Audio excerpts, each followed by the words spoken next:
Well, here I am. Oh, look at that. Right behind the ring camera.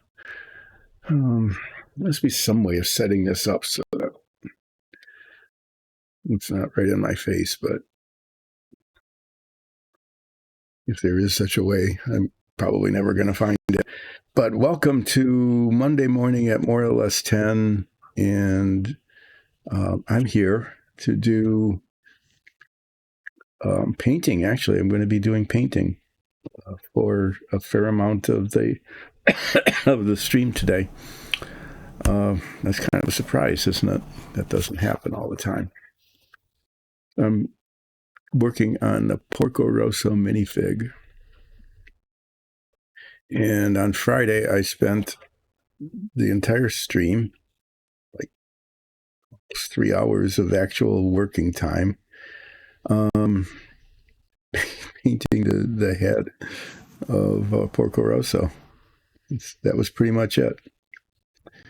Pretty amazing how slowly I get things done. But it came out okay. You know, the glasses are shiny.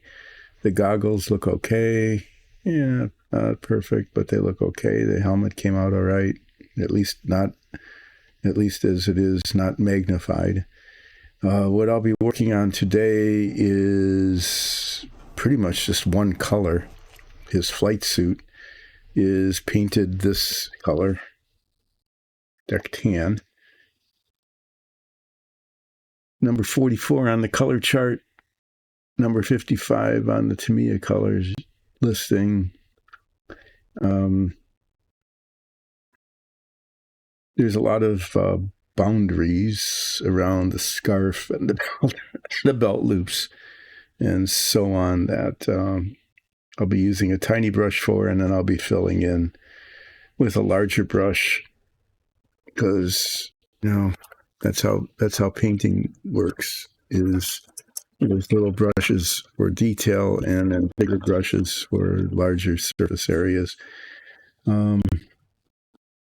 That was your how-to lesson for the month, probably.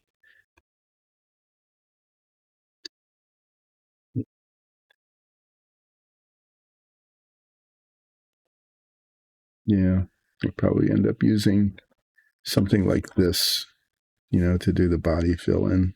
Not a really big brush, but not a really tiny one either. Okay, I'm going to be yawning today because we'd expected somebody,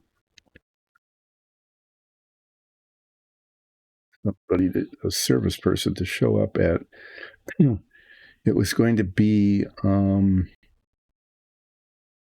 9:00, 8:30, 9:00. So I got up really early to get some prep work done for what they were going to be doing. And they called and said they're not coming until later. So I got up really early and didn't need to, but look at that. I am absolutely destroying this brush by just not getting it in the tube right. I just wiped out yet more of the bristles.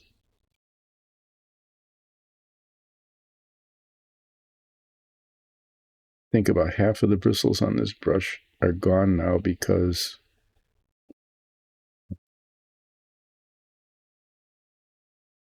I mushed them. It's a technical phrase, right? I mushed them, attempting to get it into the tube. And then the tip of the brush isn't coherent. It's not coming to a point there. It's supposed to do that.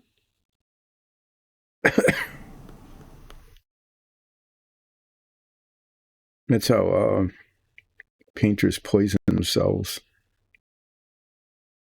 is trying to keep the point of the brush pointy as opposed to splayed out. So the bristles are, supposed to cohere when they're wet.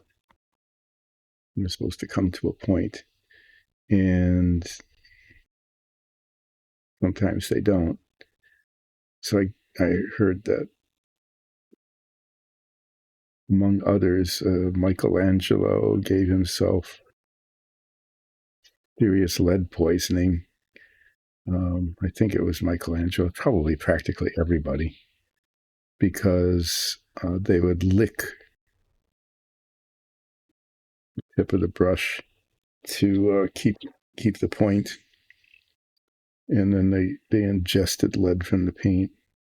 Probably way more than lead. Most of the oils, the colors come from all sorts of metals. Um, Not just lead, but some of them probably all poisonous, like chromium and who knows what. So, yeah, I don't do that.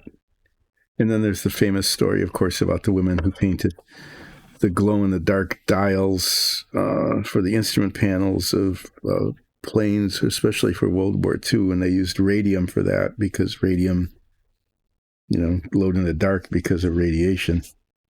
And they would lick the brush, and then they didn't be ingesting radium paint and getting radiation sickness from that. So anyway, don't lick your brush. Just dip it in water or whatever. And the forbidden word is dip it in water and do it that way instead of licking it. This blot here, this spot is a test thing, and I'm going to just go ahead and do the test. There's a lot of surface area here, and the flight suit is nicely rumpled. Okay, and it would be good if like those little rumples and things showed some shadow, so it wasn't just totally completely cartoony flat. So what I've been thinking of doing is this wash is very, very lightly pigmented. There's hardly any pigment in it at all. And what I'm hoping is that if I used it on here, that it would just create some shadowing in the creases without changing the color or making the whole thing look dirty. The main concern is just making it all look dirty, as opposed to just shaded. So I'm going to test it on here just to see how it works. And I would, if it makes it look shadowed, that would be fine. If it makes it look grimy, then I'm not so anxious to do that.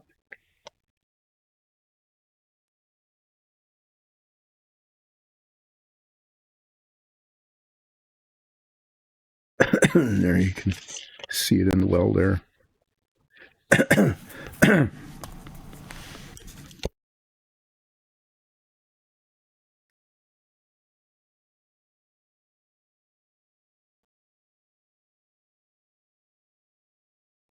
Things have not only been put away, but now they're sticky. It's weird. Okay, so take some of this, brush it on here to see what happens.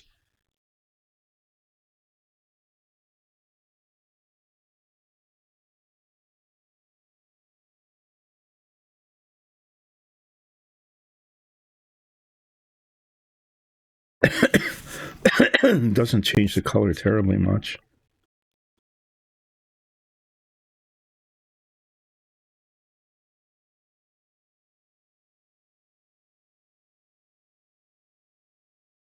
That might work. Let that dry and see what comes of it. So at the moment, I kind of feel like I usually feel during the last 45 minutes of the stream.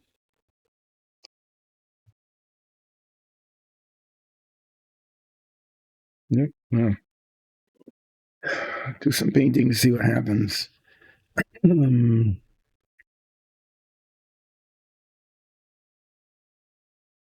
This new brush. This is a pretty good brush. Use a combination of these.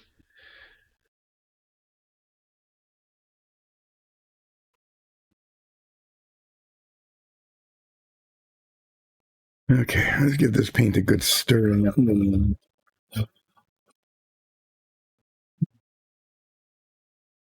Yeah, you can't hear it. It's It vibrates the paint. It shakes it up. It's like a miniature version of the thing from paint stores.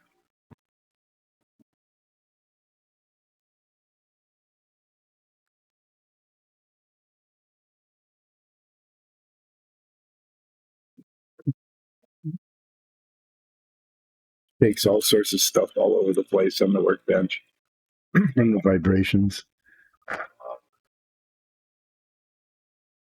But that one is, that's a new sound.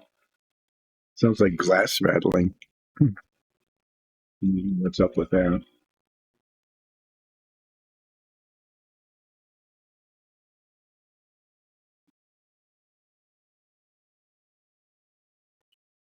Need this because it's in a bottle. That aside.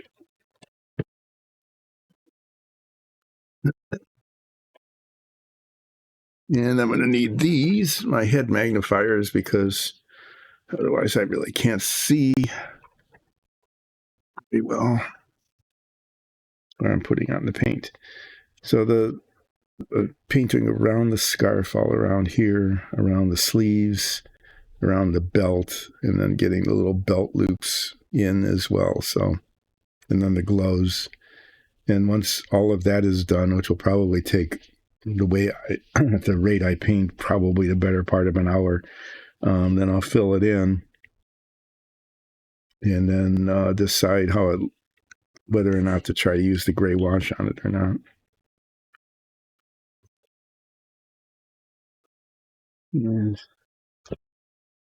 I'll use like 15 minutes before I.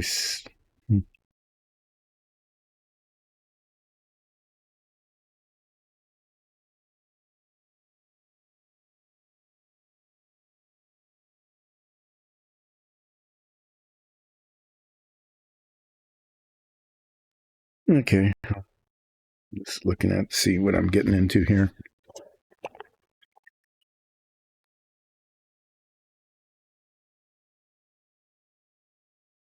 Whatever it is, I'm probably going to do it wrong, just in terms of where I'm starting.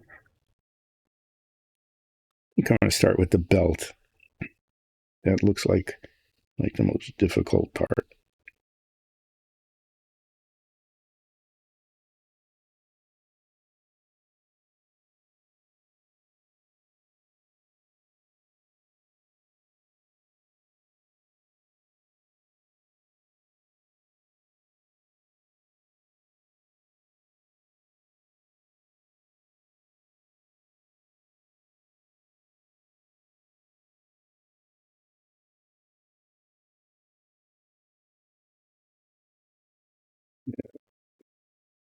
Silent here, didn't I? Yeah. Keep warning viewers, however they may be. I can't walk and chew gum at the same time. I can't do this kind of detail painting and talk at the same time, at least not really very well.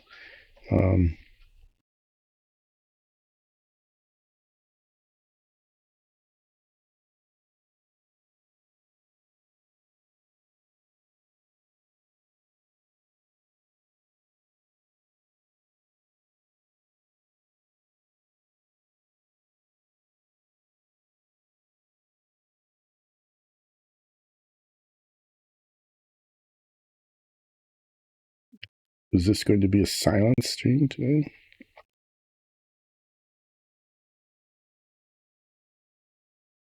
And when I decide I'm finally done with this, which may be today, I don't know. We'll just see how it goes. The next model I'm planning to work on is what claims to be the model of the Lotus Ford that won the 1965 Indianapolis 500. The model series was those famous Fords. And I built one when it first came out in the 1960s, And then, what is with this? And then they reissued them again in 1970 something, like 76 or whatever. And I bought a reissue of it long time ago. It's been sitting on the shelf. It's another one of those nostalgia models, like the submarine, kind of. Um, how did I didn't get paint there? No, that never got painted. That is so weird. But that happens sometimes. That it looks like either the paint got worn off or whatever or something. But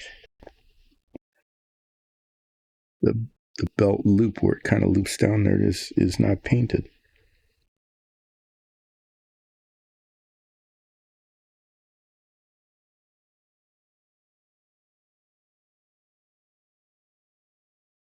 To get the black paint out and do touch up for that. I've been so very carefully painting here that I thought I could avoid touching up. But I can't avoid that because it never got painted to begin with.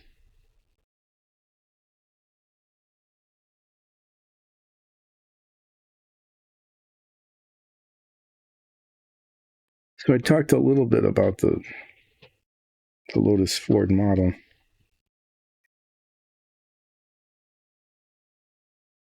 Because there are some issues with it in terms of authenticity. Just looking even just right at the box top. Then most of it has to do with, the painting and so on of it and the decals. But as I've explored it further, I'm beginning to think, I think this is actually the case, that it's not what it purports to be. I don't think it's actually a model of the car that won the 65 Indianapolis 500. I think it is a model of the car that ran the year before, in 1964, that they just reissued.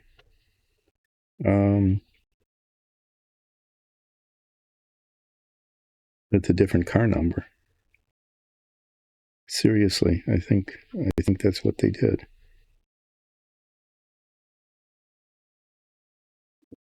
I won't know until I open the box, but based on what's on the cover, it looks wrong.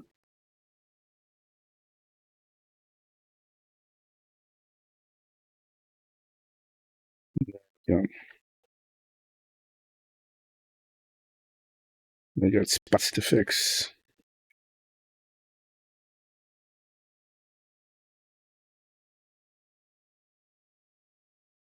Let's see if I can do the belt loops.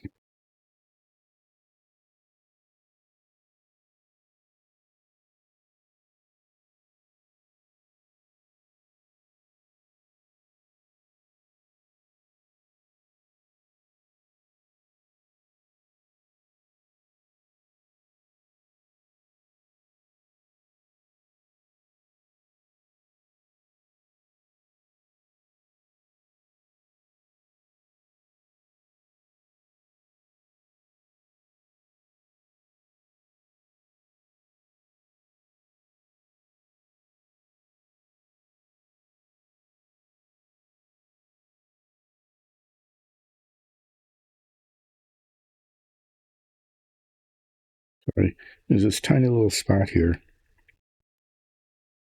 The line is uneven. I'm just trying to get the brush to it. There.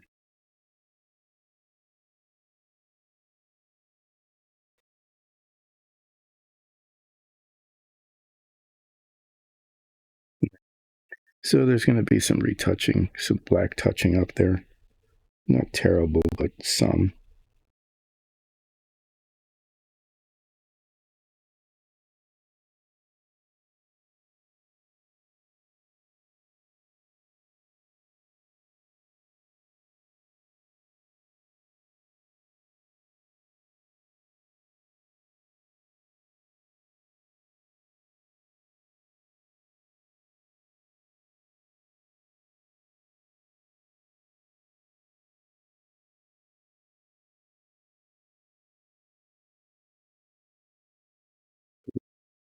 line between the white glove and the uniform here is a little ambiguous.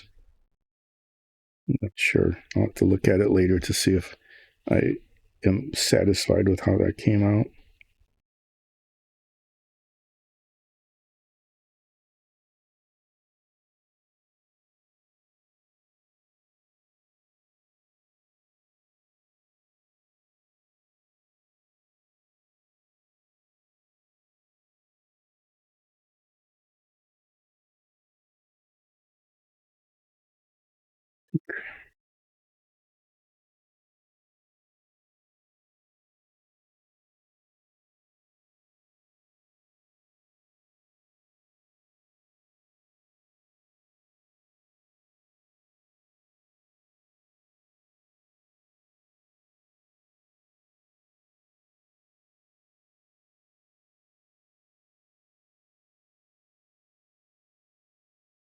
Too bad.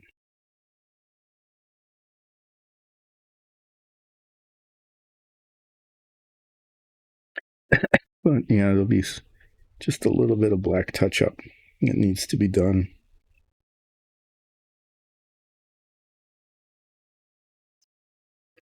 In the back here now.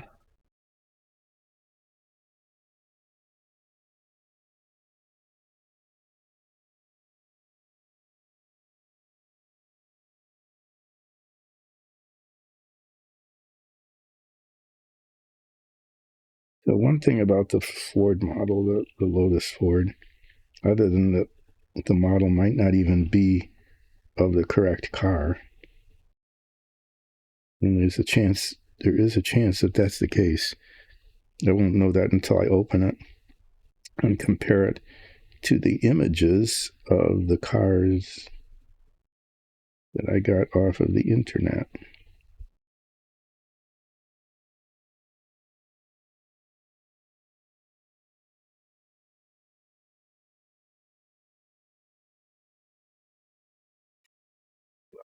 I discovered was, you know, I don't know if this is a good thing or a bad thing. So I'm planning to build this model, right? When I bought the kit, several years ago, like many years ago, actually. Um,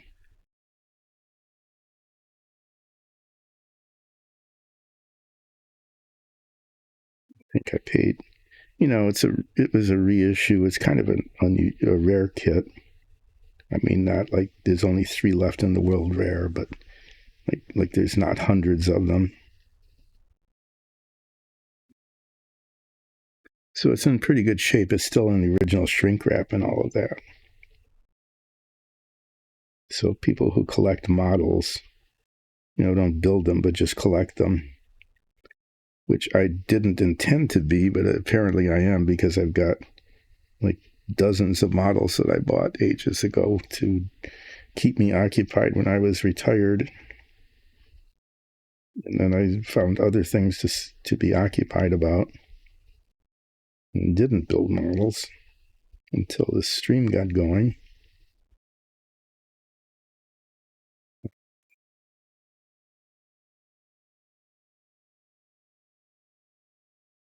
So I was looking on eBay for images, you know, because people sell old photos and stuff, images of the car, so I could, make it look as accurate as the model permits. And I discovered that there's one for sale on eBay that is to say the same kit that I've got in its original shrink wrap. And it's $85. I'm going, what am I thinking? Why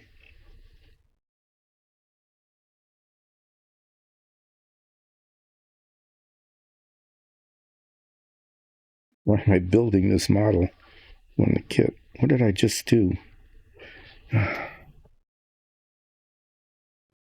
Almost made a huge blunder there. I'm not sure.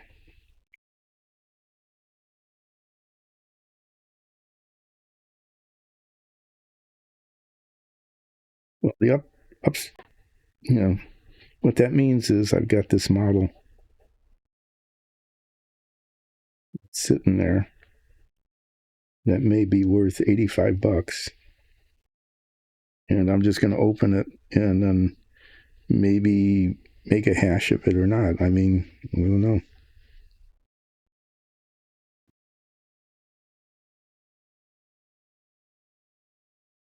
So I chose this model to be the next model to work on, as long as I don't have any Dungeons and Dragons stuff to work on, and I don't at the moment. I probably paid like $18 or $19 or something for it. I'm sure it wasn't really cheap. I didn't pay 85 for it. And it's kind of like maybe I should just cash in on it, right? Maybe instead of building it and reducing its value to practically zero.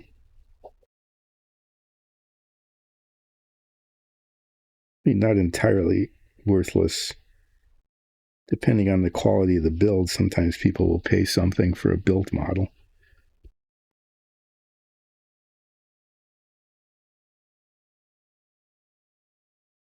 So do I do that, or just, or do I go ahead and build it? And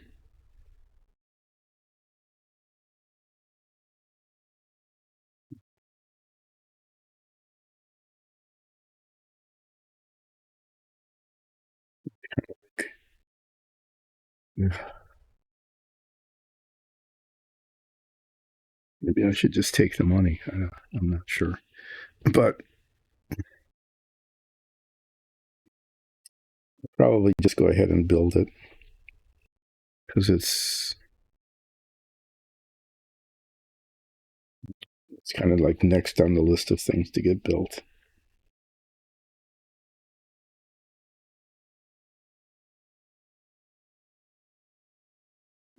The models that I would like to build when I get around to it are just they're that awkward thing again where they're too big to display. Like the submarine is too big to display, the Apollo is too big to display. Can't just set them out. What I mean by display, though, is like undercover, because like in a case or something, because otherwise they just get really dusty. How did those spots get on there? I'm not even on camera. Oh my God. I've been doing this whole thing. Hi. Thanks for joining in. I had been painting, and it looks like I'd been off camera the entire time. I never even looked up to see what was going on. This is that kind of show. And how, somehow or other, I got little spots of this paint on the white of the sleeve. I don't know how I managed to do that because I don't think the brush was anywhere near there. That's how this show goes. Is I don't pay attention to what's on camera because I'm paying attention to what I'm painting, and then you can't even see it because it was off camera. Well, I was rambling on about the other model that I will probably start to build next because I don't have any dungeon tiles to paint. Okay, well, that didn't come out too badly. I think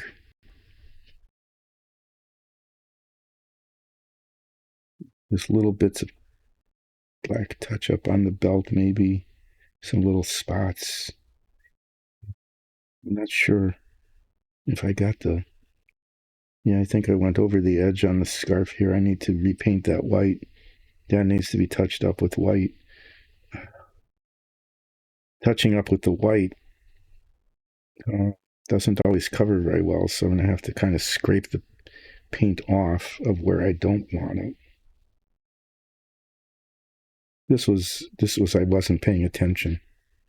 That spot there. I mean, it was a definitely not paying attention goof. Unforced error.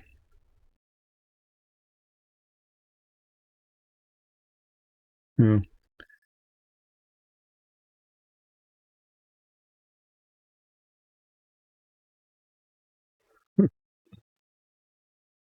Yeah, the fine motor control. Um, I'm actually surprised that I still have any fine motor control because I'm ancient.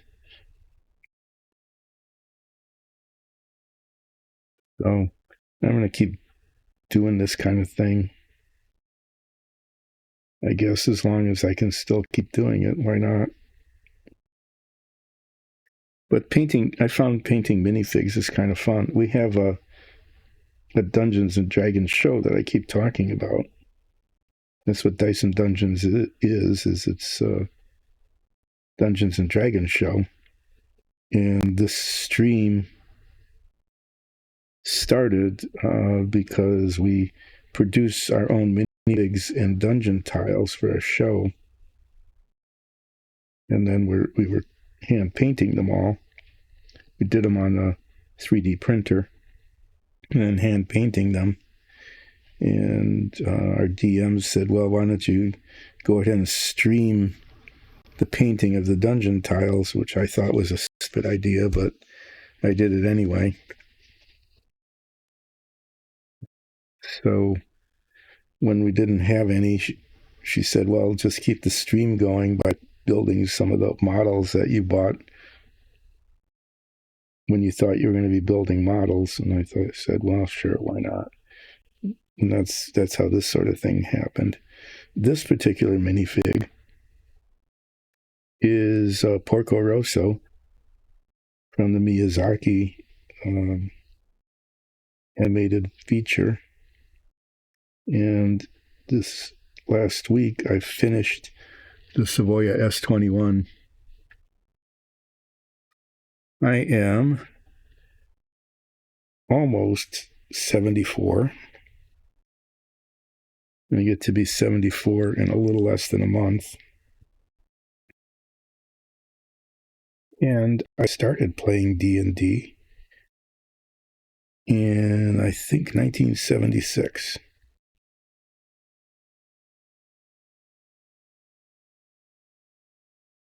I'm pretty sure it was I think it was right around then. Yeah, in fact, it's kind of funny and ironic in a way that we're doing a Dungeons and Dragons show because I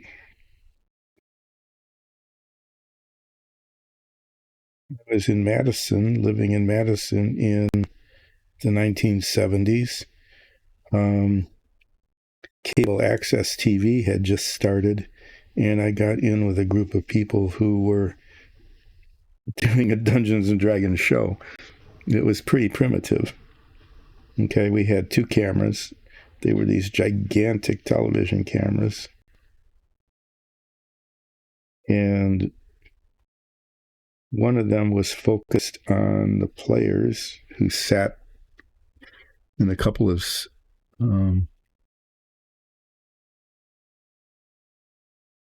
oh, you just started DMing. Cool. I've never DM'd.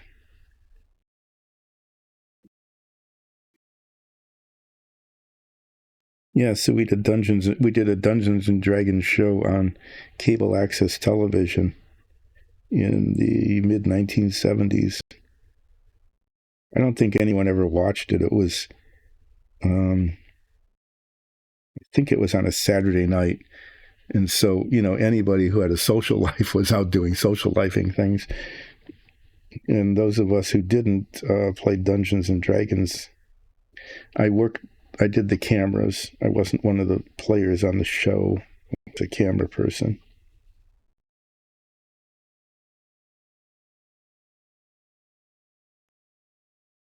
So in order to show the dice rolls, we didn't have a gigantic D20, so that we could show the dice rolls on TV.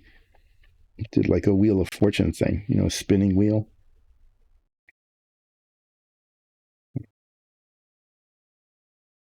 and spun the wheel instead of rolling a die.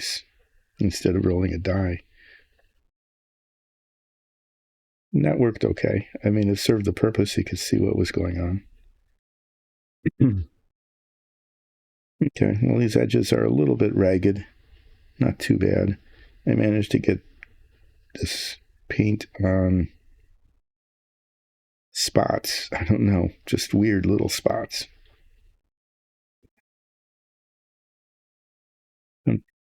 Oh, yeah, there's another spot. I don't know how I got that paint there. But I haven't finished yet. I have to get the boundary between the white and the grayish green here.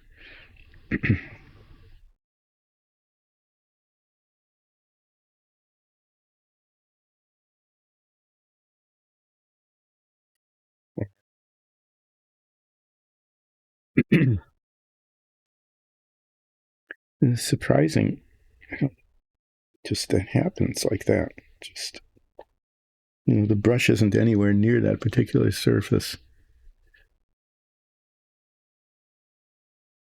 Okay, how many players do you have in your game?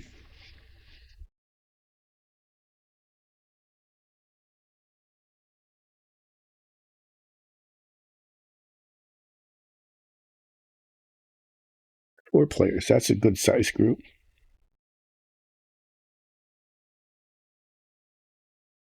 The show started with 4 players, and then one of them couldn't continue. And so, in order to balance the group, our DM brought in a player, kind of an NPC kind of thing, who contributes to the banter for the most part, but also balances the group in combat, which is pretty important. But 4 is a really good size group. You can have a really good balanced team that way.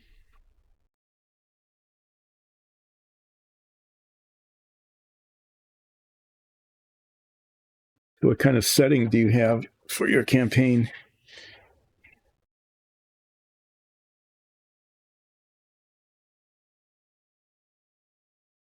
Just kind of curious about that.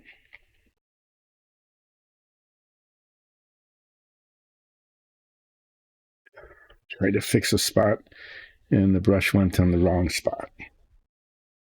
So instead of touching this tiny little speck of white, like that, managed to get paint on the wrong place.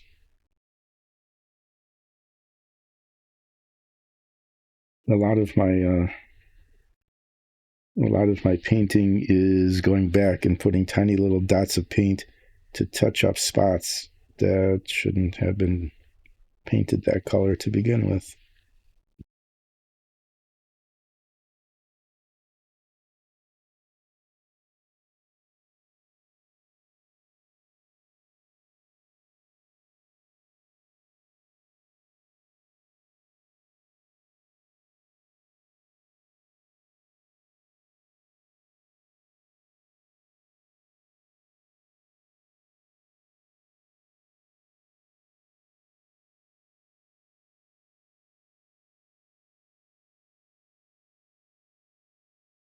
Greek Pantheon, nice. Homebrews are good. I like those.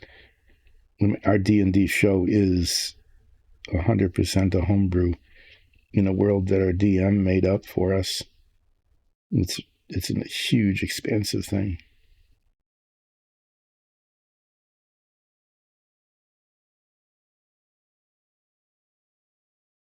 So are your players members of the Pantheon? Or are they going to encounter them? Just wondering how you're going to play that.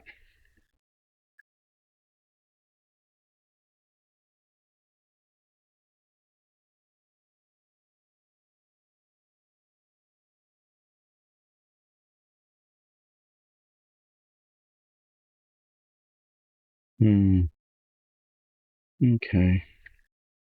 This is one of those, you rotate the thing and it looks really good from one angle and then doesn't look so good from the other angle. So got just touching up with black. I'll probably have to go back and forth between the black and this deck tan color several times before I get it right. The thing now is I've got these larger areas to fill in, so I'm just going to use a larger brush to do that.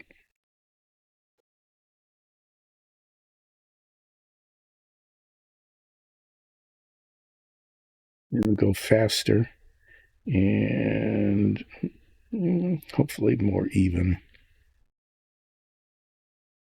And hopefully I won't miss spots too. I'm doing a lot of hoping here.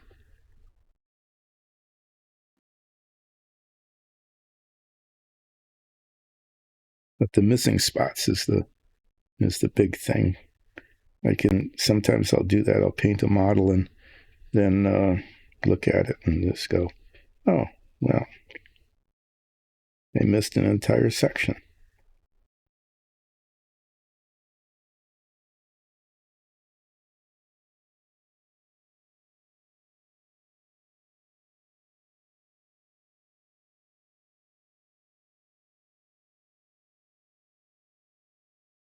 After I'm done with these big, spreading paint around on these large areas of his flight suit, I will be, whoa, I did that. I'm going to have to really be upset here. Maybe I can get that off before it's too late. My biggest oopses, and they tend sometimes to be fairly big oopses, occur getting the brush to and from the painting surface. So I had that big brush full of paint, and I whacked it right against the side of the model, right against his arm. You'll have to excuse me for a minute while I grump about this. Hi, Enforcer.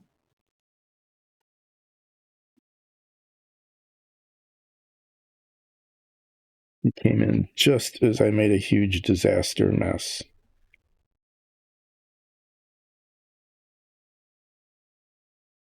One of those things again where I so ticked off about that.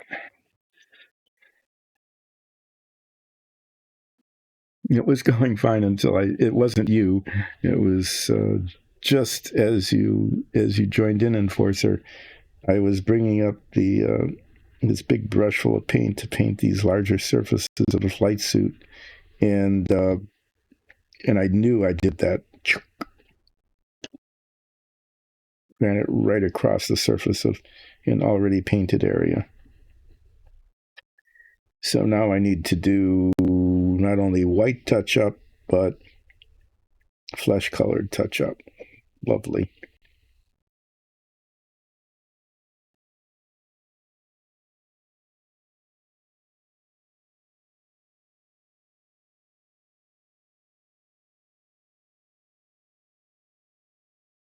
Bye.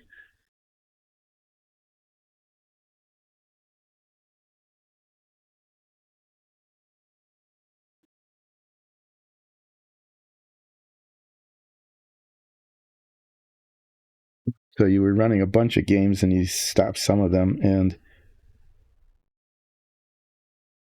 that's really a rough way to start a campaign, though. Sorry, I'm going back to the other chat, which is that a peaceful sect is totally obliterated. But that does provide then a very difficult moral dilemma to start with, doesn't it? About what do you do? Do you get into big battle retribution kind of thing? Do you stay true to your passivity? It's pretty cool. It's a good way to start.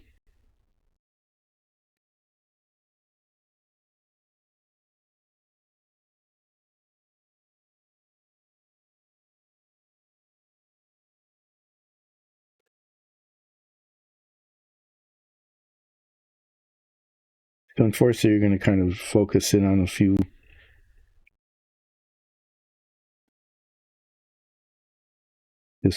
Just a couple of games now instead of getting yourself spread too thinly. This is the second jar of this paint. The khaki paint on the helmet did the same thing. It's like gel-like, and it pulls itself off, requiring kind of second coatishness.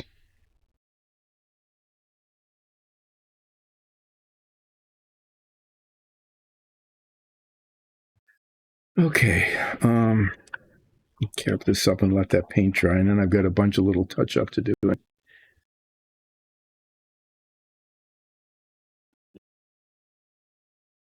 Oh, okay. Oh, okay.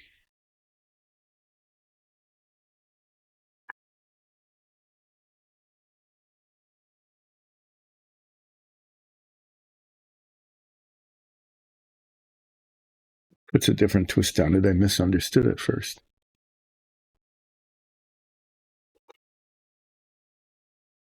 Turn this off and stretch a little bit. So you're starting that game this weekend? Acrylics?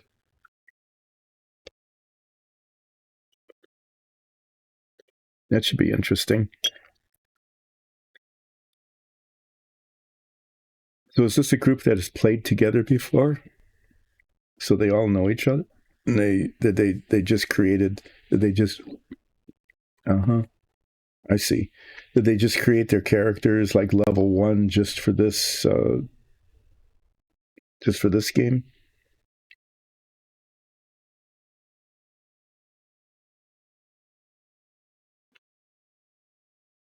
Or are you getting together and rolling characters this weekend?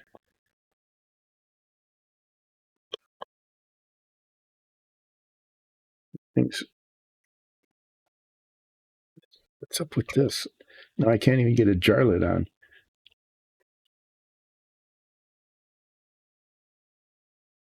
Okay, cool. Oh, level 3? Okay. Yeah, I know. Sometimes the first couple of levels can be really, really boring because you can't do anything.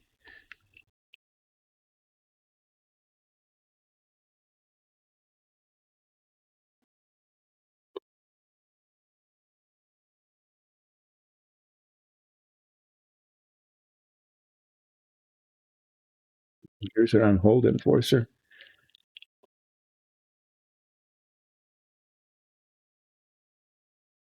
Yep, Enforcer, yours came through.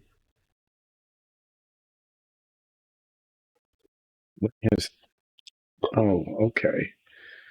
Okay. Well, I have to rethink this now. So I was using isopropyl alcohol here as a solvent, and it wasn't cleaning the brushes adequately. So I got some lacquer thinner, which does clean them adequately, but it also dissolved the seal on the top of the jar. So that's why I was twisting it, and it doesn't close. So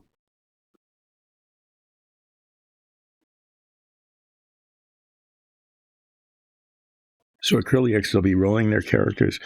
They've already decided what though they're going to play, right? What race and class.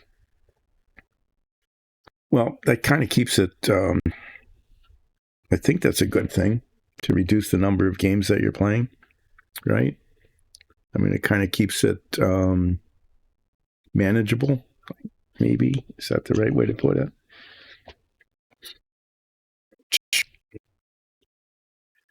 Well,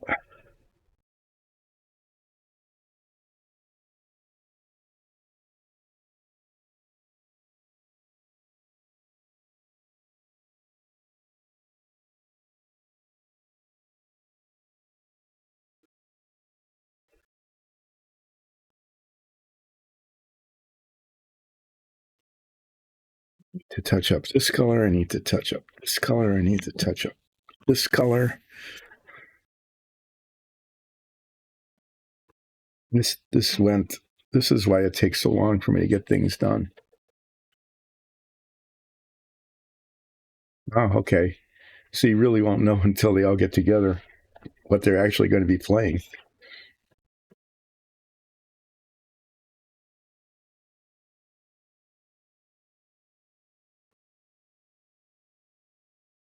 Celestial. Celestial Warlock. Okay. That's interesting.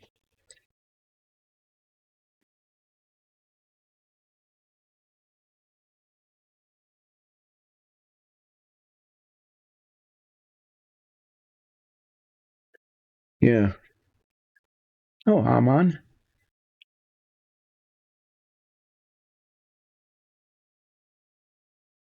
All sorts of chatting.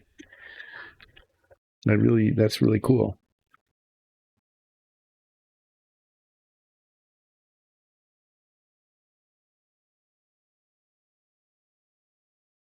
Well, since you're on chat, I'm going to invite you to watch our Dungeons and Dragons show. Go to Dyson Dungeons on YouTube, and you can catch some of the old episodes. They're really, really good. I have to say so, even though I'm part of it. Um, they're just a lot of fun to produce, and I think they'd be a lot of fun to watch.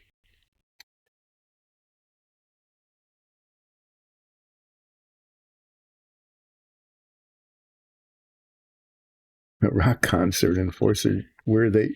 Who, who are they seeing at the rock concert? Yeah, I know. There's some really squishy characters. Sorry, at lower levels. We almost That actually almost happened to our group when we were all level ones. Oh, congratulations! Happy birthday! Oh, I see. It's one of those big things, multi-band kinds of things.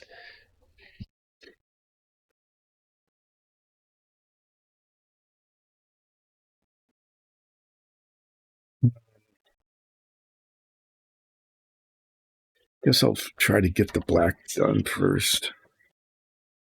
I'm just thinking about doing the touching up, and I guess I'll do the black touch up first.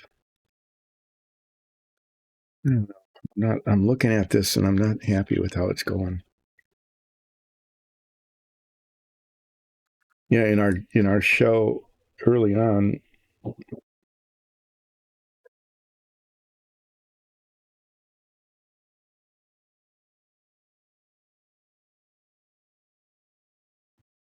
we almost got killed by like a group of 3 kobolds or something. The DM thought, well, it'd be kind of fun. We'll just do this little thing, just take about 5 minutes and they'll wipe them out. But it didn't turn out that way because we kept rolling 1s and 3s. And I mean, it really came so close that the DM almost had to like intervene and stop the combat because we just we just kept missing, and they kept rolling well. So the dice almost killed us.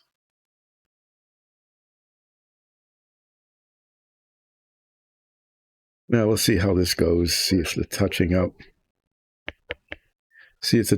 goes okay. We really don't want to be iterating. Yeah. My character, Elsith Ralph the Furbog Fighter, has become famous for rolling 3s.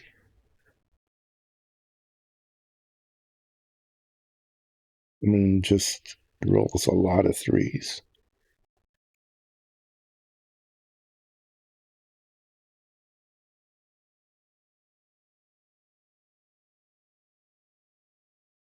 So we started laughing that my training apparently consisted of waving a sword around, just waving it around in the air.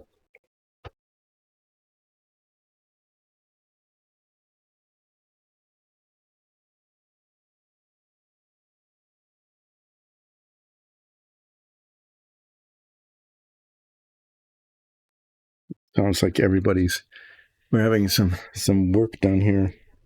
And it sounds like everybody's arriving all at the same time.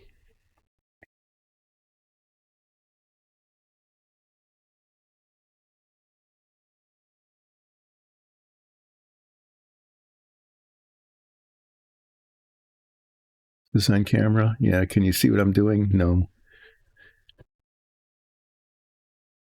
Thanks for joining in. I really appreciate it, and have fun with your game.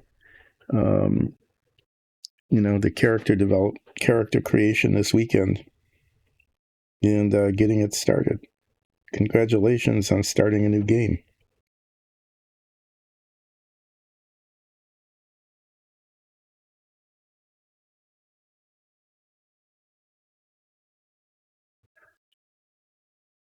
My hand.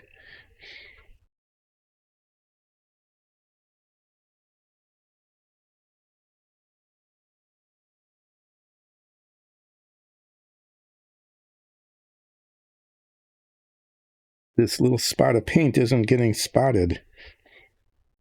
And complain about that. It's like,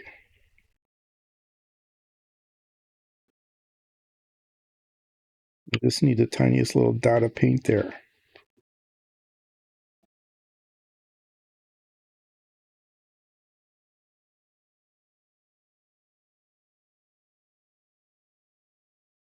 And I got the tiniest little dot of paint where I didn't want it.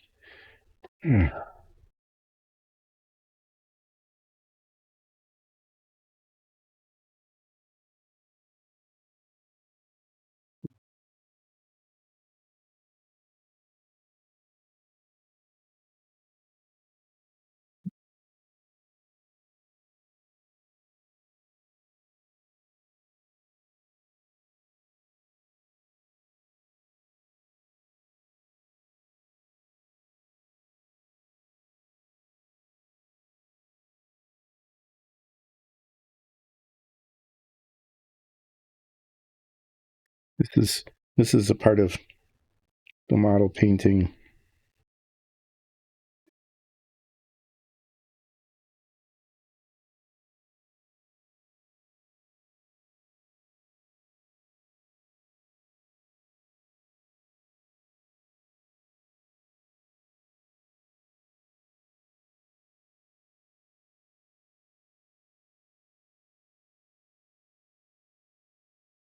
These are the kinds of things that they're like essentially invisible, except I can see them under magnification and they bother me. And then I try to fix them, and about 75% of the time it works out okay, but sometimes it just doesn't.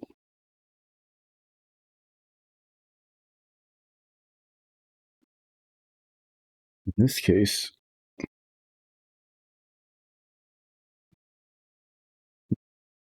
it's not being happy.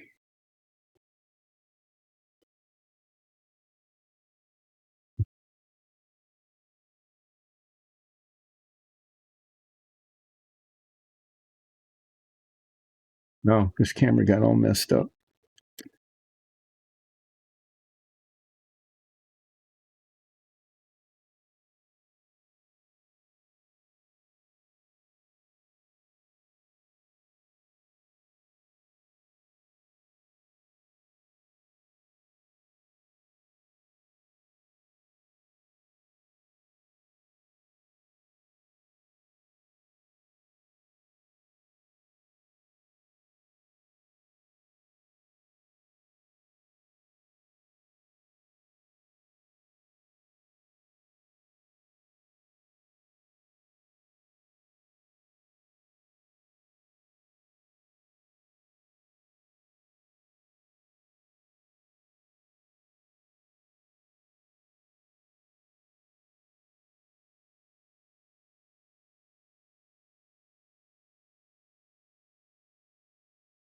Just can't get it on the spot. I don't know what the deal is.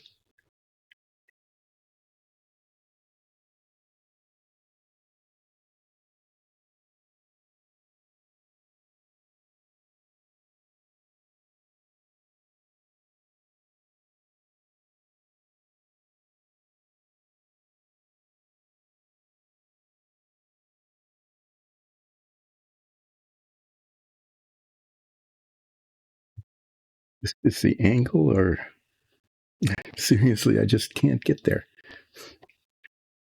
Can't get the paint to that spot.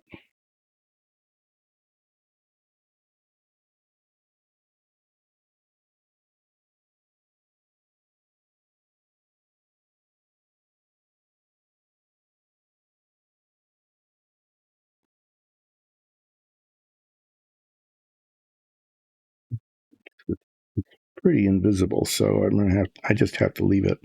I can't get it done.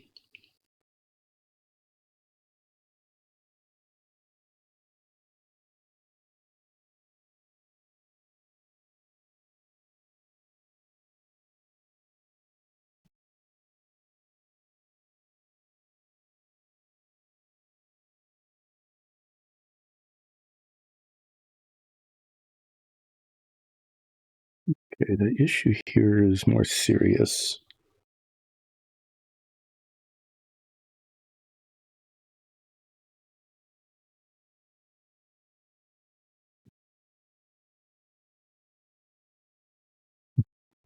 Okay, for some reason I'm just really struggling with this little bits of touch up. I'm going to try a different brush.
Like an indentation there.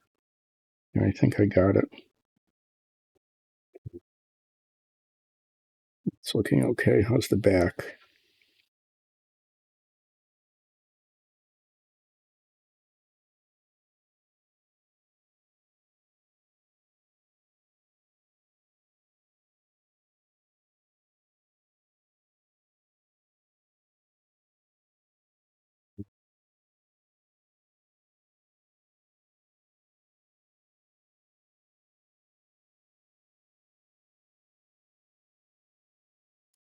Having a very difficult time focusing today. And I don't mean like intention focus, attention focus. I mean like seeing what I'm doing, focusing.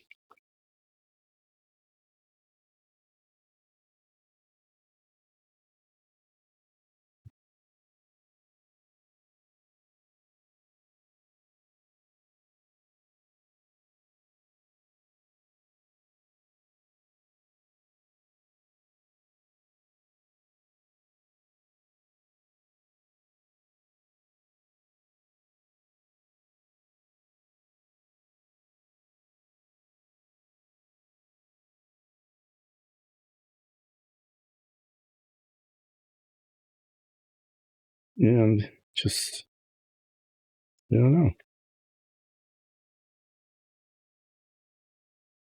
Okay, that'll do. I'd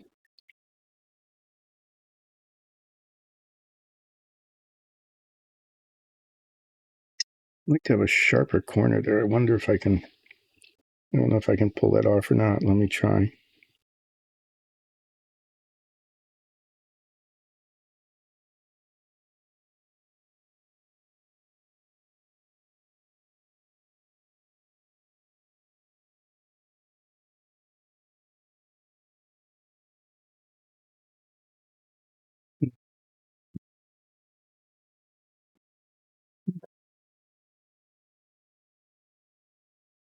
Okay.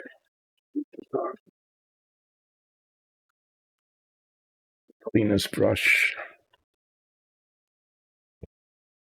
I have to get a new jar somehow or other yet today.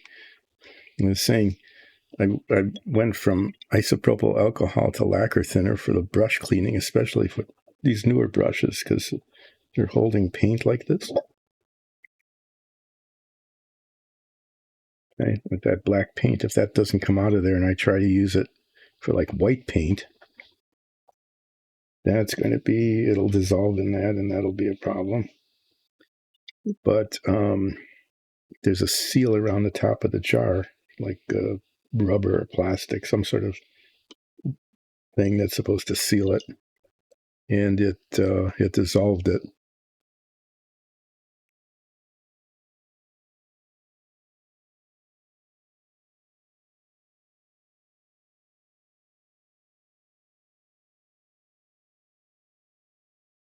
When I was a kid and had these testers enamels, we didn't have acrylics then.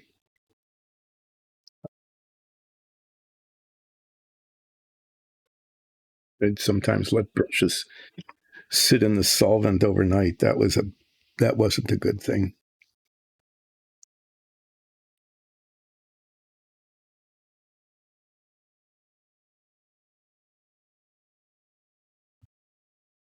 Do a little flesh bit first.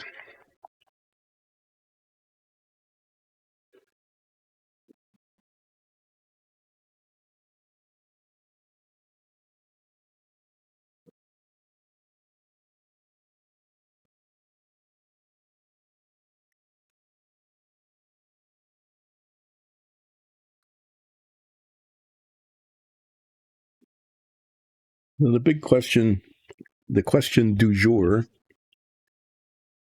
that's going to come up is whether I put a wash on the flight suit or not once the paint dries. The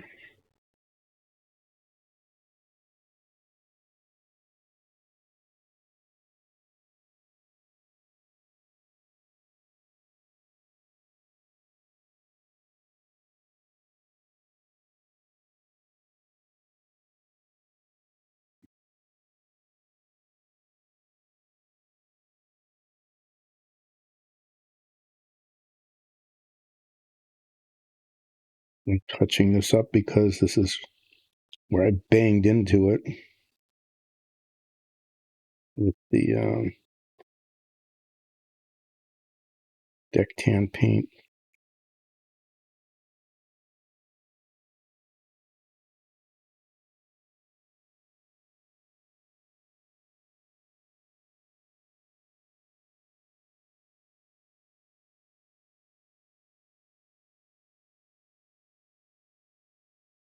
There's not, doesn't look like the same color. But if I didn't have any residue left, and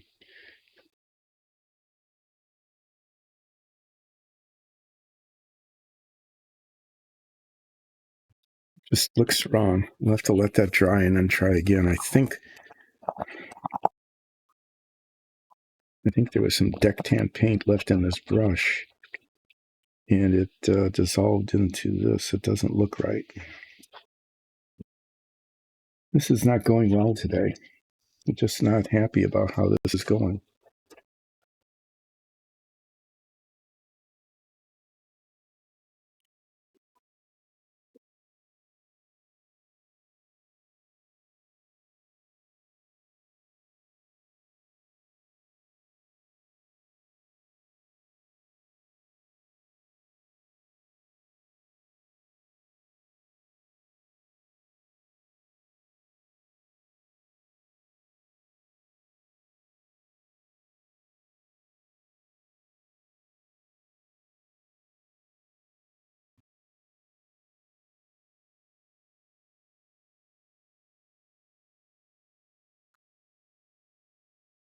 I'm gonna have to let something. Oh, geez. Okay. Lifted it up by the lid when the lid isn't attached. and I nearly dropped. That would have been really a mess. Is dropping this lacquer thinner bottle. That would have been, wow. Broken glass, lacquer thinner spilled all over the place, poisonous fumes.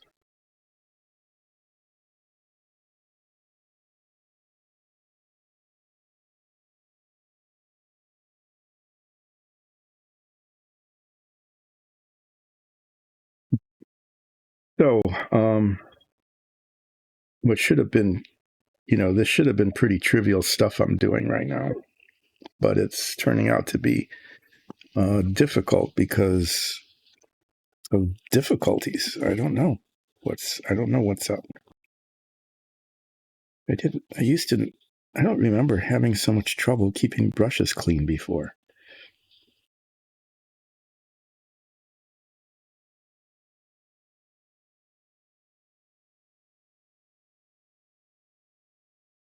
Okay. There's a lot of paint residue up here. That's probably some of the problem. Is right up in here. Okay, the paint gets up in there, away from the tip of the bristles, and it kind of builds up. And that can actually get into the work.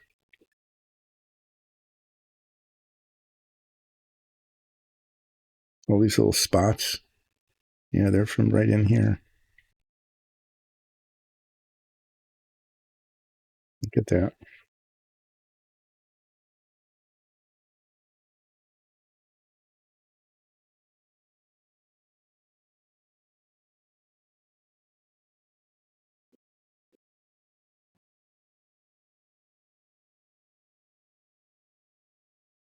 Yeah, I lost one of the little tubes. Just being not careful here. Um,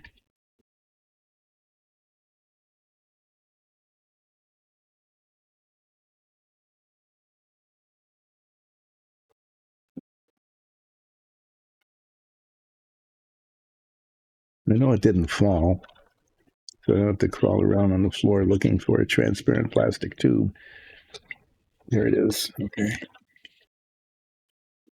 See if I can get it on the brush without mushing up the bristles. There we go.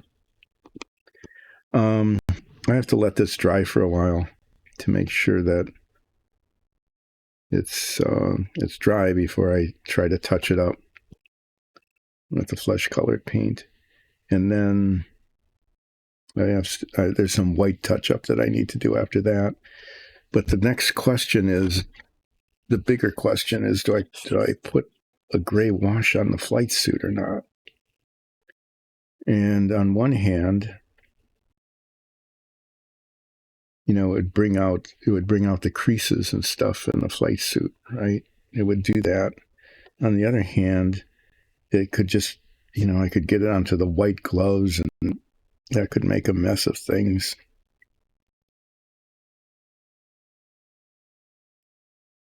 Why that's lighter looking, I can't tell if that's an area that's not painted or it's just the light reflecting.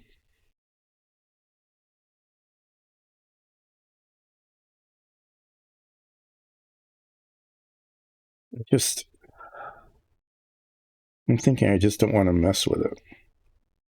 I don't want to mess it up by putting a wash on it and getting it in places where I don't want it.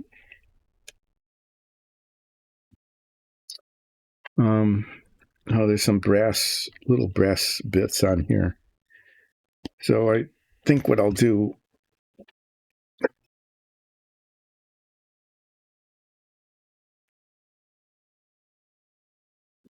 I'll do the white touching up. It's supposed to be gold, but bright brass, sometimes looks better than the gold, actually.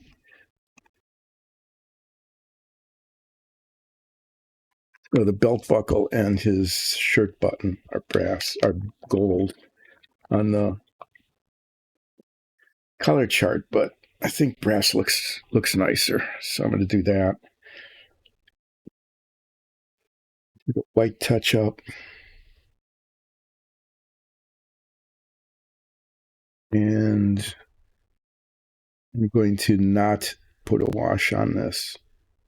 Okay. I might have to do a little bit of deck tan touching up on it here and there. I'll take a look at it where places where it didn't really cover that well. And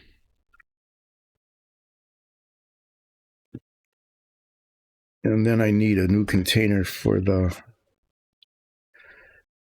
lacquer thinner.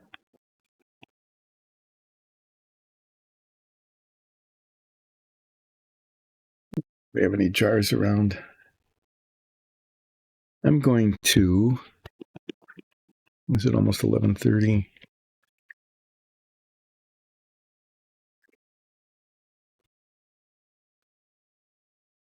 I'm going to put this on. Do the brass button and the belt buckle.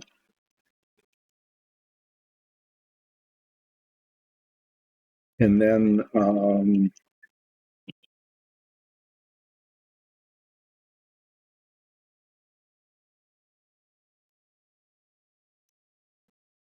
blush touch up, the flesh tone touch up, and the white touch up. Mutter. Yeah.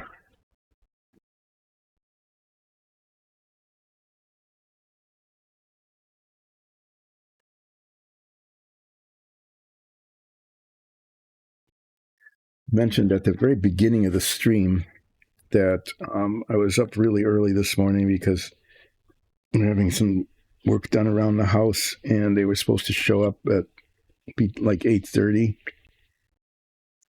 and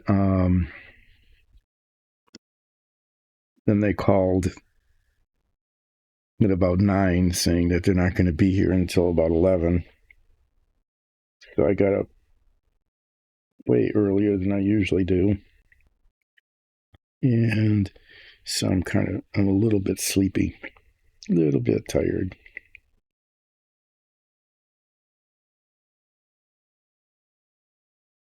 There's a brass button. Now I need to make a brass belt buckle.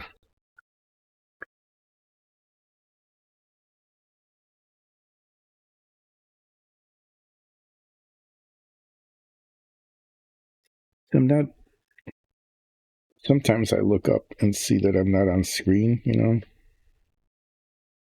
and I wonder sometimes if I even bother with this camera up here.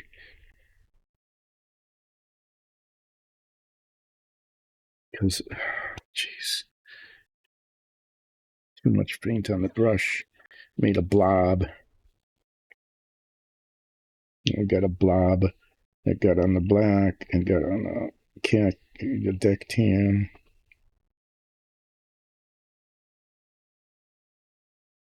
That did not go well.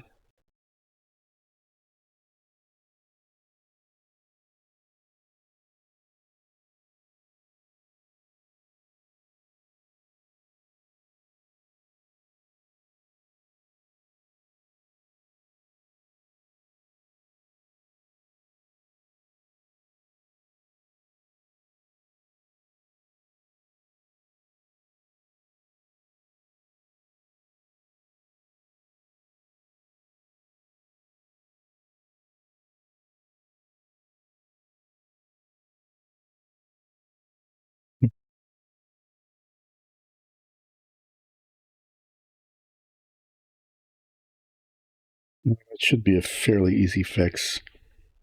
And a little spot of black there.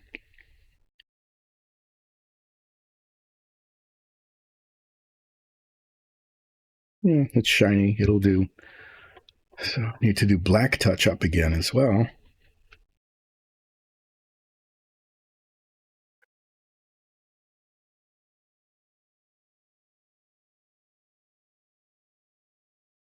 After the brass dries, which will be a while. Try the flesh tone again. Sleepy hands are not good with details. No, they're not. They're grumpy hands. My sleepy hands are being grumpy hands today.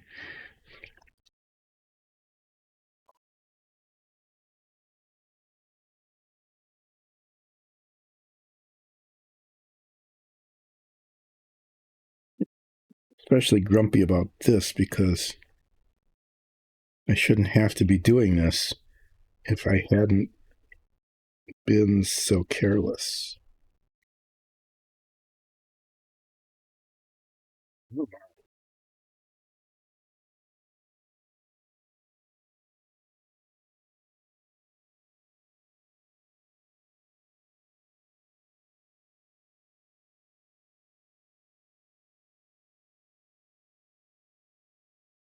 It hadn't been painted right to begin with.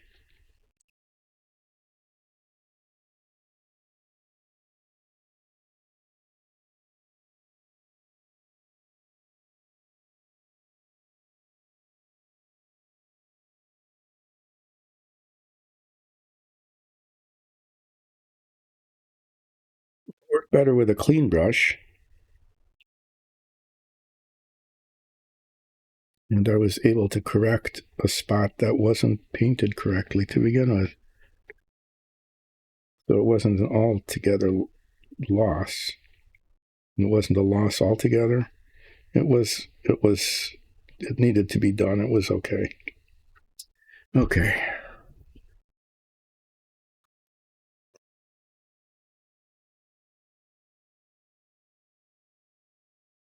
I wish there was. I do kind of. I actually have a project that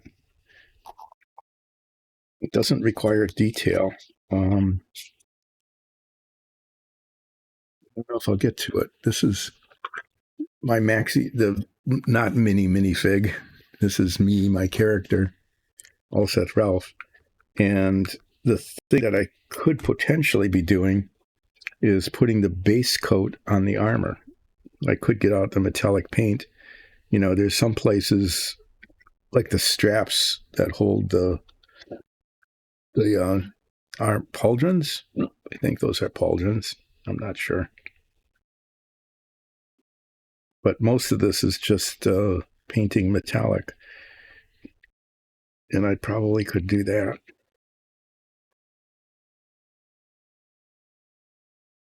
But I'm on a mission to get this minifig done. Oh, I know what I can do while I'm waiting for that to dry before I do the white touch up. I need to do white touch up, and I need to do a tiny bit of black touch up again, right around the belt buckle. Just a tiny dot of paint. This is the base for Porco Rosso. Okay, it gets to stand on that. And because the Porco Rosso Savoia, yeah, it's a maxi figure.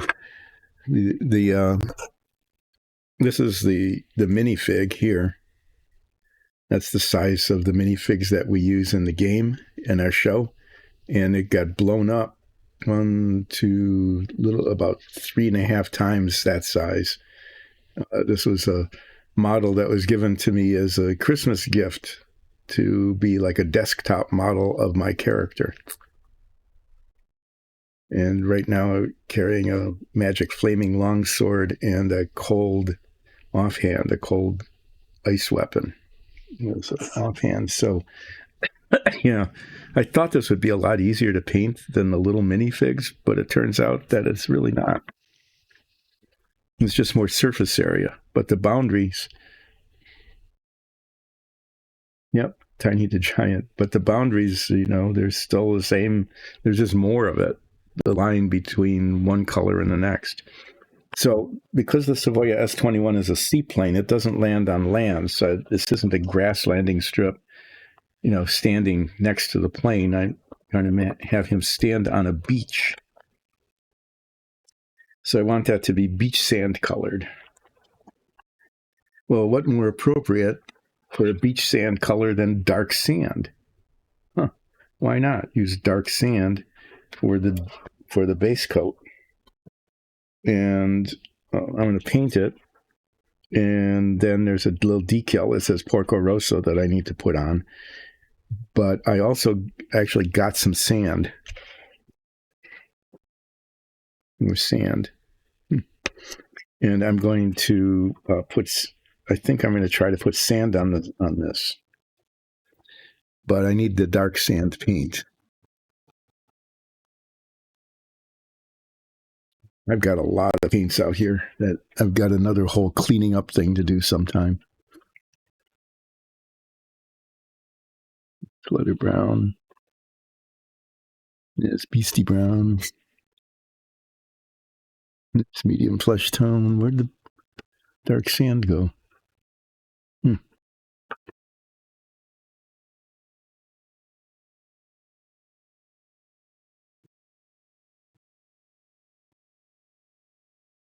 Dark sand. There. I'm going to scatter sand on this while the paint is wet. That's my thought. That's my intent. I'm going to put a fair amount of sand, a fair amount of paint on here, but there's a but here. Not my butt, not Porco Rosso's butt. Okay, but I need to leave space for the decal.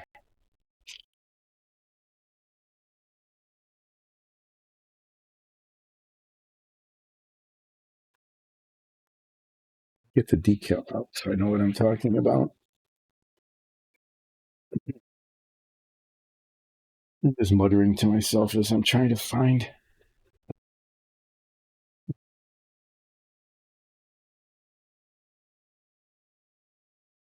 Do I look perplexed? I am slightly perplexed. I'm looking for the box from the Porco Rosso model because that's got the decal in it. And now I can't see it anywhere. It's like this big, it's not tiny. It couldn't be lost.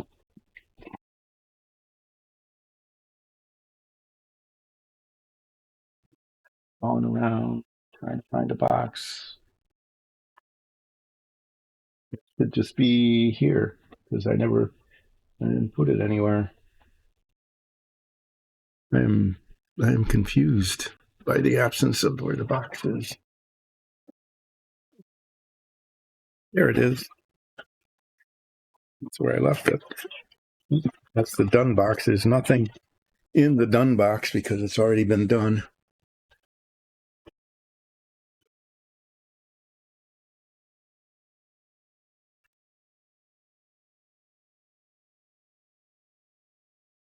No, it shouldn't be able to disappear, but this isn't a normal environment. Just weird stuff happens. Things disappear. Things go bump in the night. I don't know. There's the decal, Porco Rosso. I'm going to actually trim that.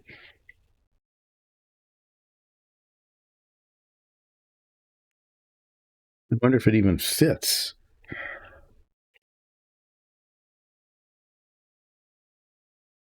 Yeah, it does, just barely.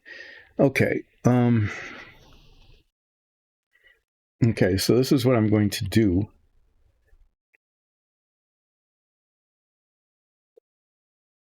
Is yeah, I'm going to put sand on here, but not where the decal is. The decal is going to go across one of these edges. Okay, so about that much. I need an unsanded surface for that. So I'm going to paint this dark sand with fairly heavy paint. Okay, and then I'm going to make a mess of things, intentionally make a mess of things by scattering sand on it to make it look like a sandy beach. Yep, that's what I'm going to do. Let's see if that happens.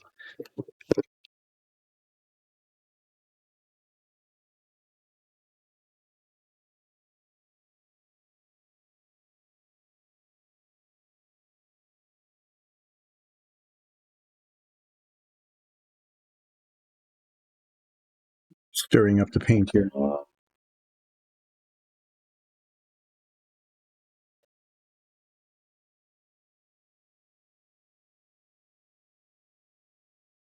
Frequently during this stream, in the past, I've just talked about historical stuff, like things that happened when I was growing up.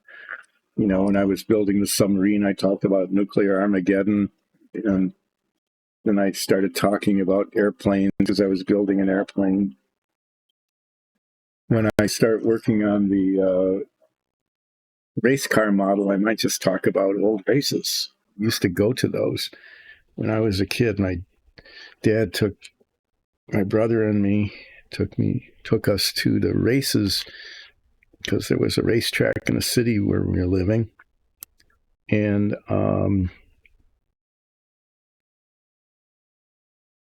this was back in the 1960s, early mid 60s. During that period of time, that's how I was actually, why I was interested in the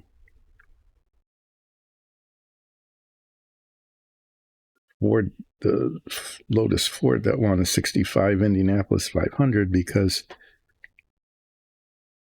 that car, after it won the Indianapolis 500, came to our racetrack.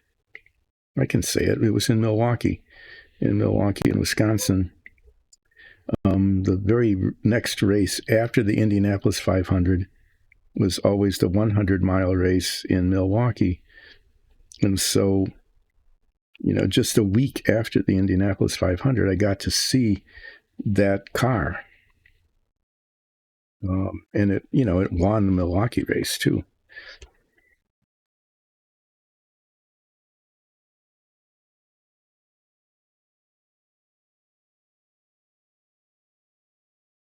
So there's sort of a fascination with it. Yeah, it came to the Milwaukee Mile and immediately set a track record. I mean, it was just way faster than the other cars. But I'm going to not talk about old racing until I start working on that model, because I need to save something to talk about.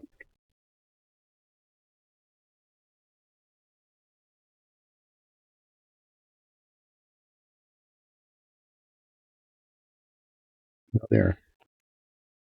I'm going to have to smooth that off. That's where the decal will go. So I'll have to remove some of that sand and maybe do a little painting touch up on that after the paint dries. And I'll probably have to scrape some of the sand off also where Porco Rosso's feet are going to go, to figure out how to do that there. So I did some painting at a larger scale, which is good. I needed to take a little bit of a break away from the detail. Got a little bit of black I have to retouch, and I've got white. I have to do white, and then I'll go over it and see if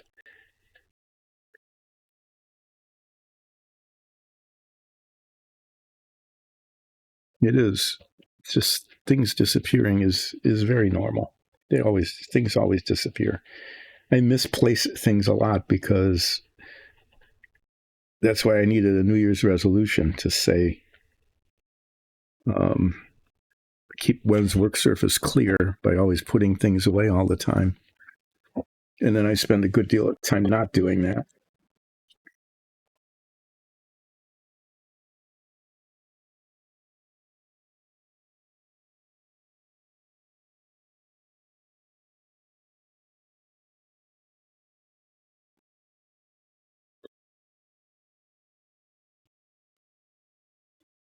In fact, now I got sand all over everything. I thought I was being careful, but I wasn't. I very carefully just dumped a little bit of sand on the floor of the basement here because it needs to be vacuumed anyway at some point. Yeah, where was I? Yeah, black touch up right around the belt buckle there. Wait for that, let that dry. Do the white touch up now.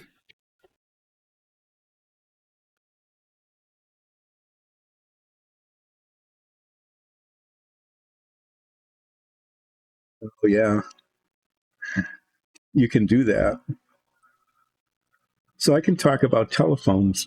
Why not? I can talk about telephones in the 1950s and 60s because this was real. I mean, it's hard for us to imagine now, but the only way you could have a telephone was through a cable. It had to be attached. And in the US at least, AT&T, Ma Bell, okay, controlled, had a monopoly over all the telephones. It's a monopoly utility essentially. And there were, you had to have a hardwire cable came into your house, just tons of time. Usually back then there was one telephone in the whole house. I don't know if anybody can imagine that. I mean, if you've got one cell phone, you've got a cell phone, but it's with you all the time. But this was a whole house, okay? And you had one telephone.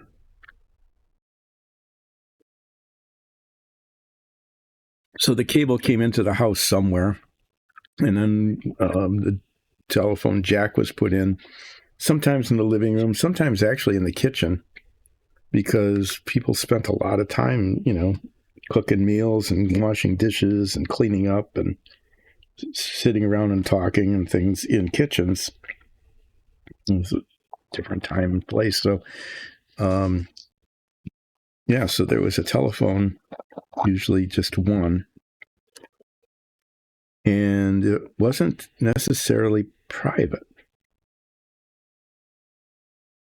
I know that's kind of hard to describe, but the situation was that they had these things called party lines, where your telephone was actually shared,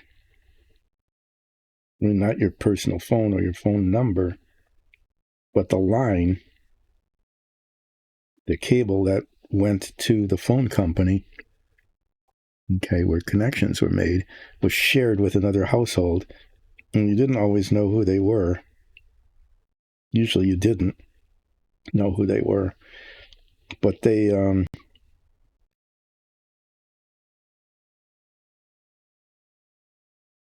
shared your lines so that, like, if they were talking on their phone and someone called your phone, they would get a busy signal. Or if you wanted to call somebody and you picked up the phone, you might they might be on the phone and you just hear them chatting and you couldn't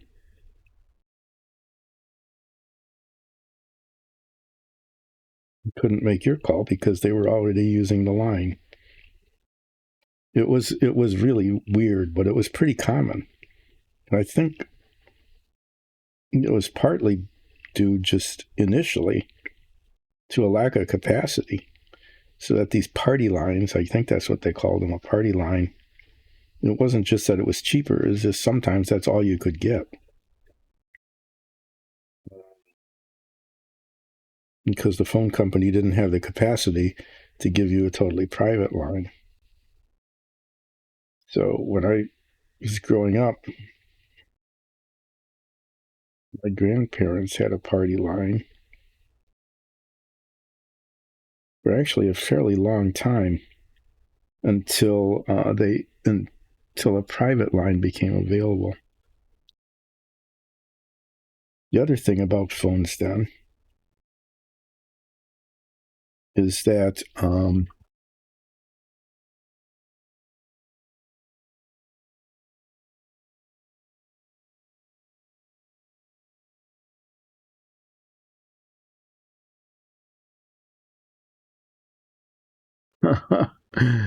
he charged. Oh, that was pretty good. That can happen. Yeah,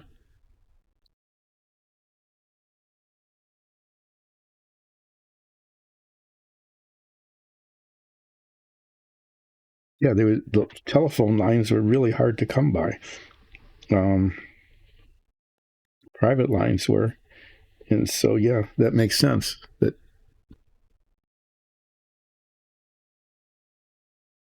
You would charge for use for the phone.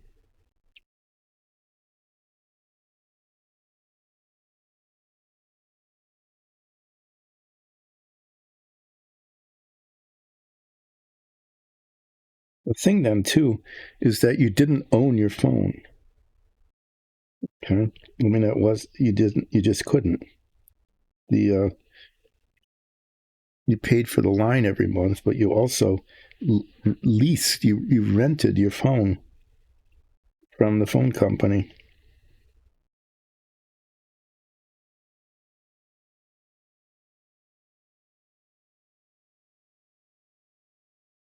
And there was one kind of phone. It was the desk phone, a dial. It had a big dial on it.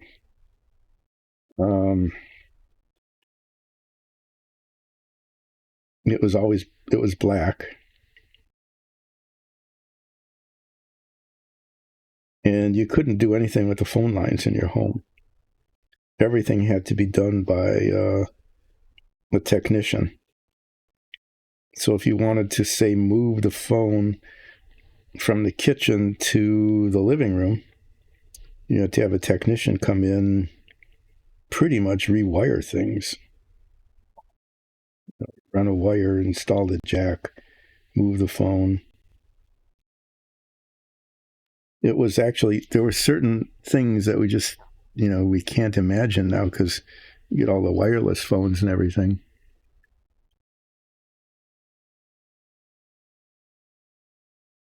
Mm-hmm. Yeah, it makes sense. I mean, of course, you would take that attitude toward the thing that you had. It was an asset. The telephone was an asset.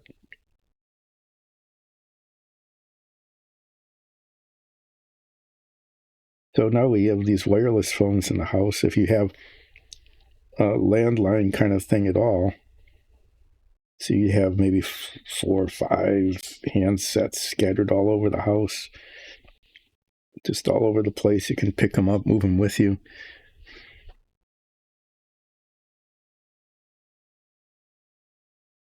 Getting an extension. That's what it was. There was even a terminology, an extension line.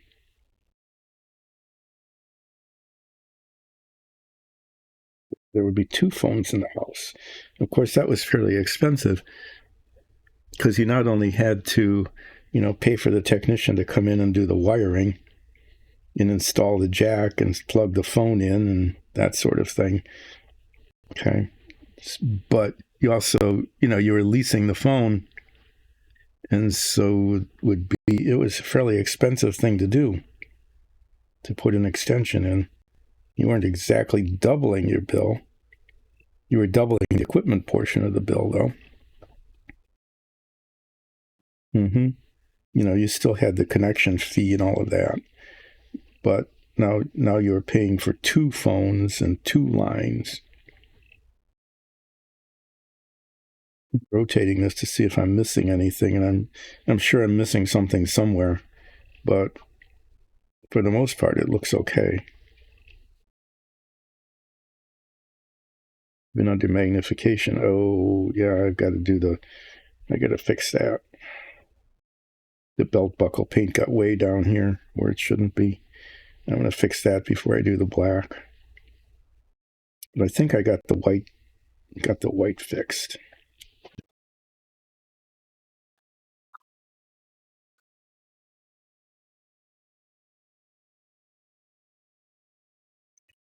I don't remember if my grandparents ever got an extension line or not.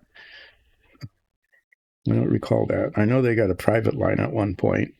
That was a big deal, but we didn't have to worry about people listening in. People would do that. Okay, you didn't have, and you wouldn't know it if they were really quiet.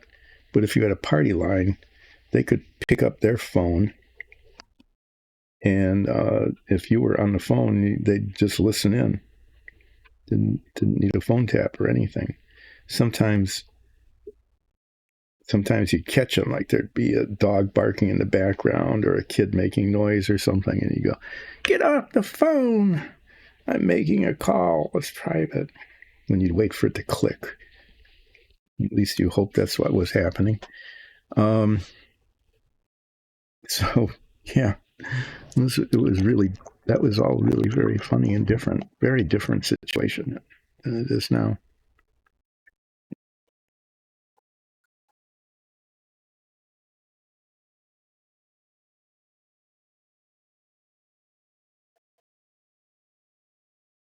So when was it? It was in, oh, yeah? You know, people listening in on the party lines? Yeah, I know. It sounds funny now, but I mean, that was a real issue. It was a real problem.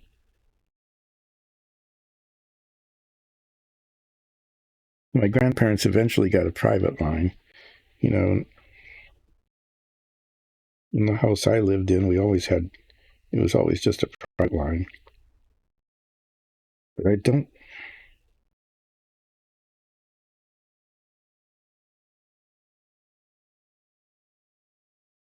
put, oh, yeah, yeah. And they were always desk phones. And then you could get wall phones. That was a big deal, getting a wall phone, because then it uh, didn't use up a flat surface. It didn't use up a piece of your desk.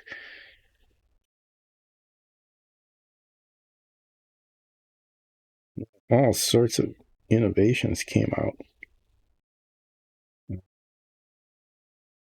I remember that you could get, you still had to pay for these because you still didn't own a phone. Yeah. Still didn't own it. It was still leased, even with the wall phones. And you could get different colors. There were like 3 or 4 different colors, maybe. Besides black, there was, of course, red and white. I don't remember if there was anything more exciting than red and white and black. I think there was like a beige.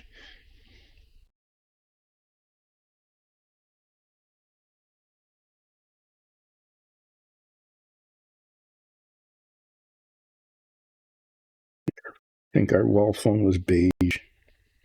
It's kind of an inobtrusive kind of color. We put our wall phone in the hallway um, because it was centrally located. That was actually when you've got one phone in the house, right? You want to get to it, so it was right in the center of the house. And it was right off the kitchen, just off the dining room, just a couple of, just a little bit away from the living room. And it's kind of weird to think about it, but that really was the best place to hang the phone. It turned out to be, because it's centrally located. The other thing was these long cords. You could get a long cord, a coiled cord. Before that, the cords were just straight wires. Okay, and you had maybe 3 or 4 feet of it off the handset, as opposed to the rest of the phone.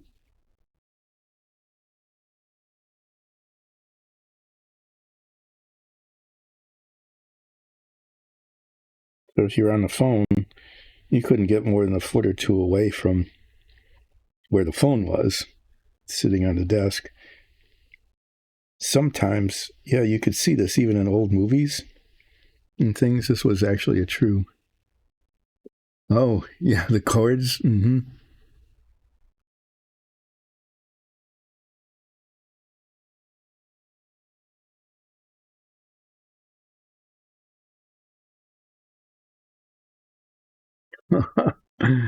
Oh, that's pretty good. Okay, that was a clever story, really. But yeah, these cords, they were not the coiled cords that you could move. So you had a cord between the wall and the desk set, where the receiver sat, and then there was a cord, with the handset, and generally that cord between the desk set and the handset wasn't very long. So if you wanted to like move around away from the desk sometimes, and you could, like I said, in old movies, you'd see this is you'd pick up the whole thing, the whole desk set. Because the cord between that and the wall sometimes was the longest cord. And you just walk around with the whole thing in your hand, because that's how it had to be. Okay, I need a little bit of black touch up now, and then I can paint the boots. I think I'm really to the point that can happen, and I've decided not. I'm just not going to put a wash on it. I don't want to take a chance at this point messing the whole thing up. So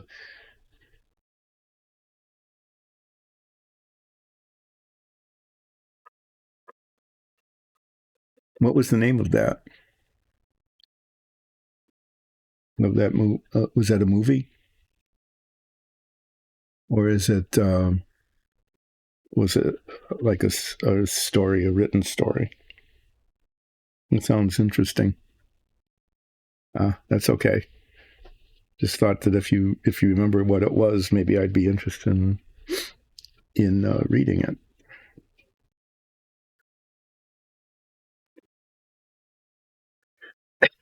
So I did decide. To give him shiny boots. Oh, okay. So it's quite some time ago. But yeah, I mean, if you would read that now, given what, since landlines have practically disappeared and corded phones have totally disappeared, it would just, you'd be saying, "What are you talking about?" You know, how could you strangle someone with a phone line? It just wouldn't even make sense anymore. The context is so different.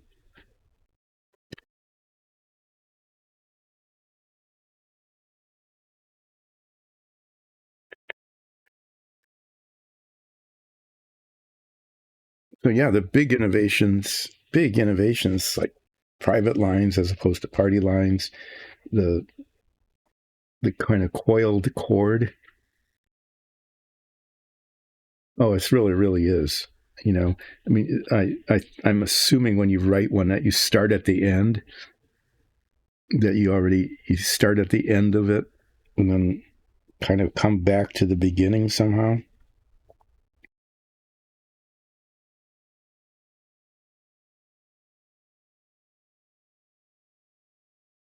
But you have to hide the clues.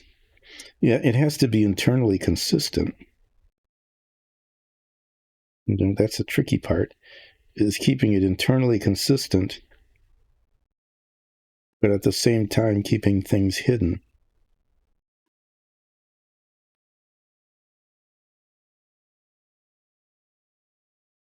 I don't know. I have to admire people who write those.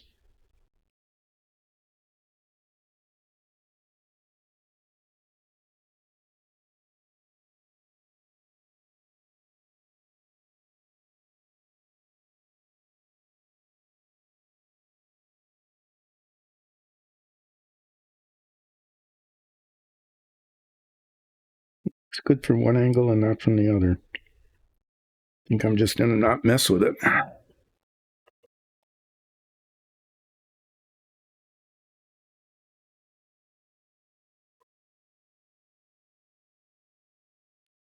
Okay.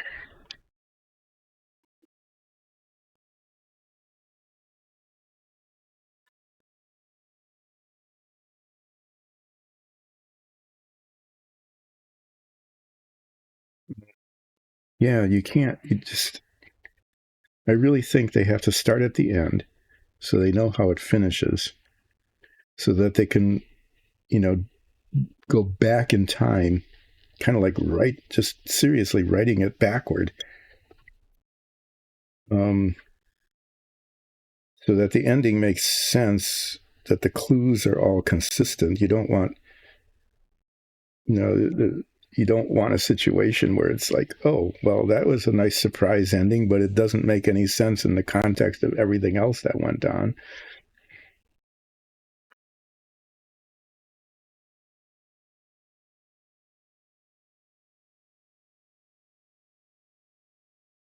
So, yeah, it's a real skill. I think it's kind of impressive to have a really good one written.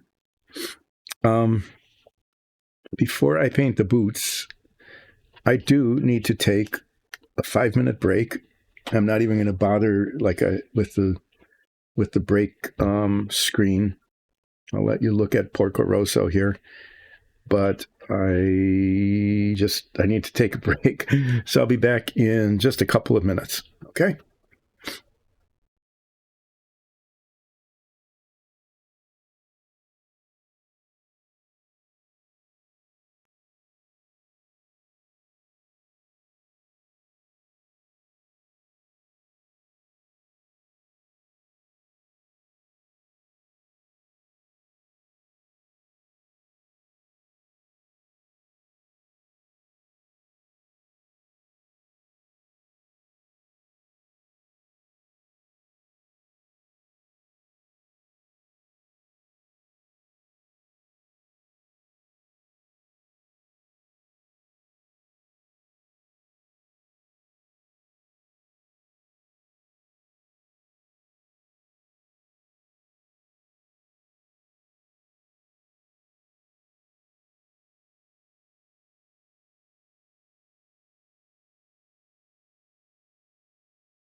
Okay. Well, that's better.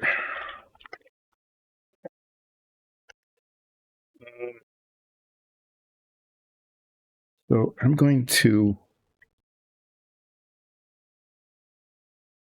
still that spot there.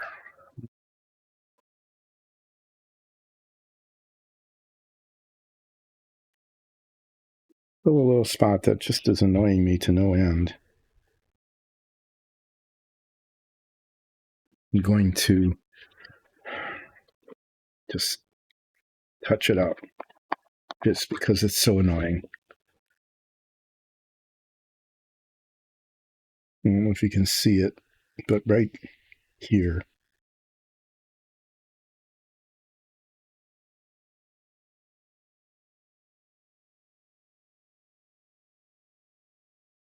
I think that'll be better. I've got this out. I'll look around to see if there's any other obvious spots that look like the paint hasn't covered.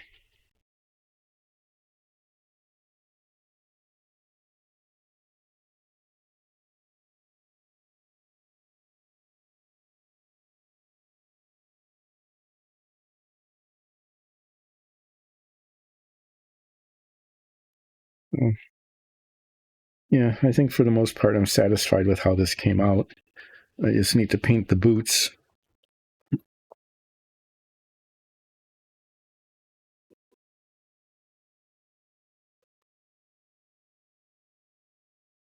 I tried writing something once, and there's always write a short story for like a high school class, or took a college class in creative writing once, and I passed the class, but I was informed that don't try to make a living at this. How did I get that all over my fingers? It's just one more time. See, you come up with really good stories and things for your characters, backstories, and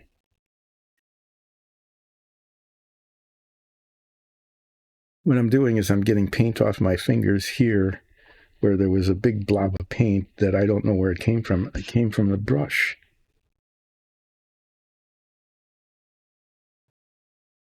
Just baffles me sometimes.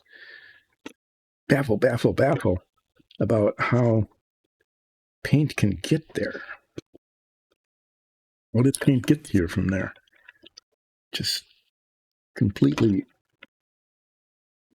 confusing. Um, I'm going to actually put a glove on, one of those latex glove things, so that I don't get, like, hopefully it'll minimize the opportunity to just make a mess of the part that's already painted, because I'm going to have to hold, in order to get the boots painted, I have to hold this.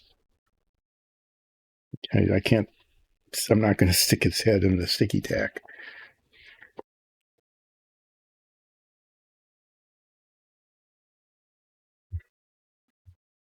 Yeah, it didn't work out. Yeah, I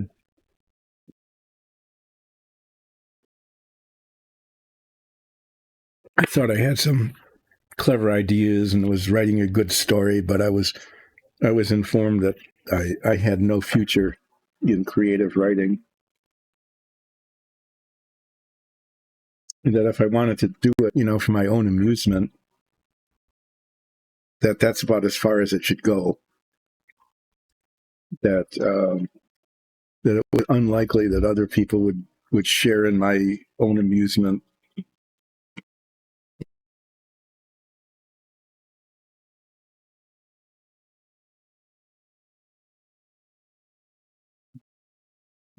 Through the yeah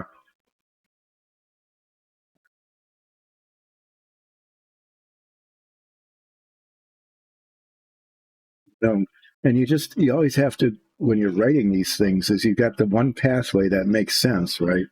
That you start at the end, you can work to the beginning.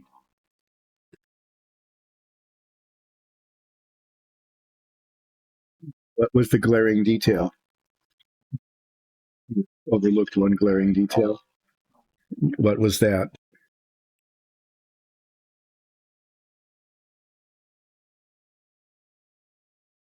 My overlooking was it wasn't any good. Oh. Mm-hmm. So it became obvious, right?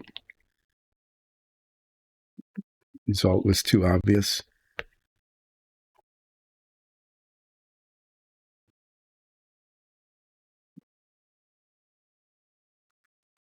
Yeah, see, that's the other thing, is that, you not only have to have a good story that had some internal consistency and everything else, but you also have to have red herrings, right? You have to have um, things that throw the reader off the trail without being really dumb about it.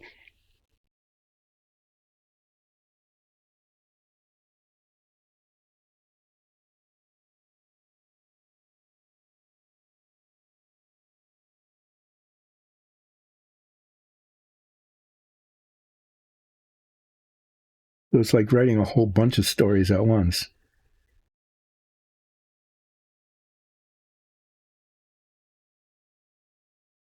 You have to write the real story, then you have to write all these other stories around the real story.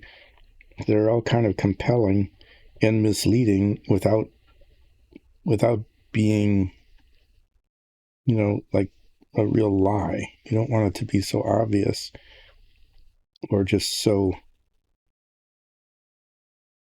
heavily manipulated. Yeah, so I admire the writing of people who do that.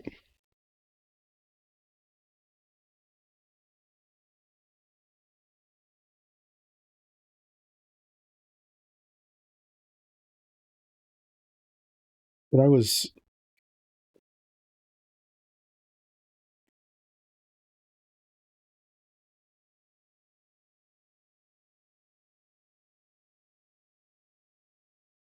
rather very seriously not talented in that way.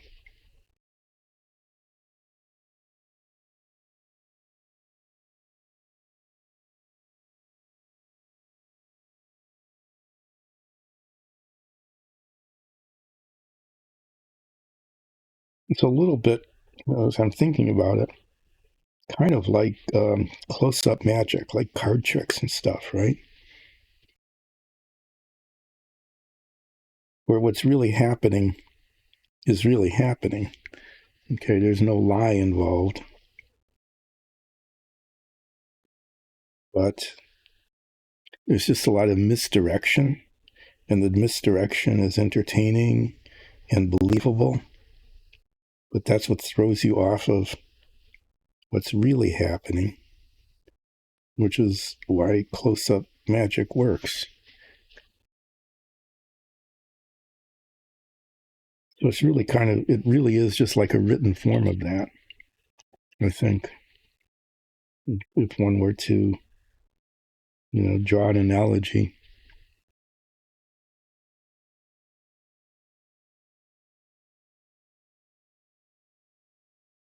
This new brush is working pretty well. It's not, it still has all of its bristles, so it's not as fine pointed as the brushes that are all worn out and have lost their bristles, like I was working with before.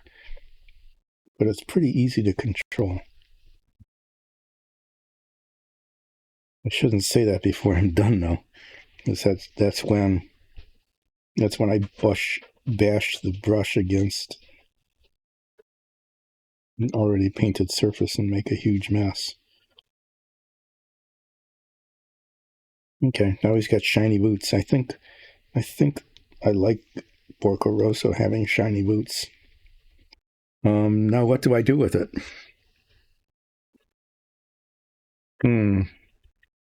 Didn't think that through very well, did I? If I lay it on its back, will his feet stay up? Yeah, okay, that works. There, I can do that.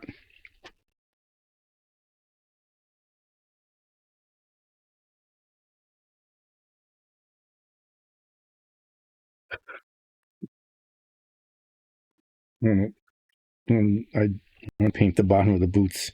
I really shouldn't have to do this, but what I want to make sure of is that I've got it all the way around the edges.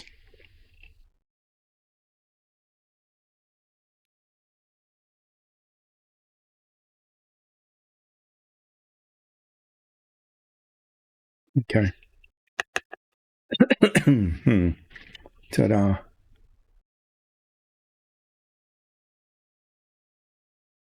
Really? Oh, yeah. As you forget that, and then the naming at the end. Our DM, Alexis, is good at making up. Hi, who? Yeah, I will do a flip. This is a good time to do a flip, or it will be once I get this brush clean.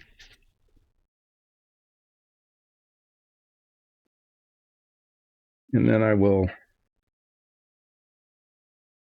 put this away, put this out of the way, get the glove off. I'm going to move Porco Rosso.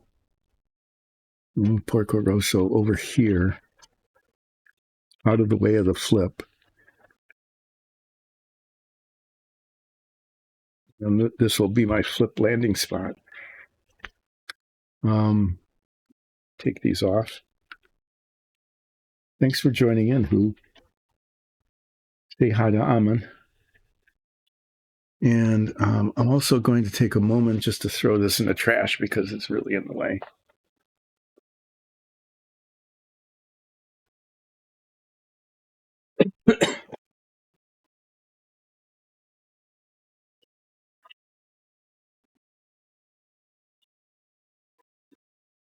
I haven't done paint and not paint in a while.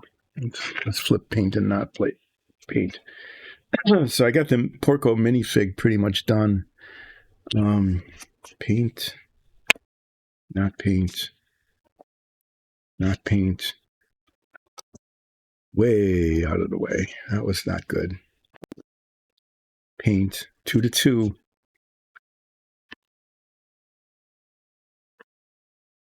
4-2, not paint versus paint, which is kind of funny because I spent all this time painting to have not paint win.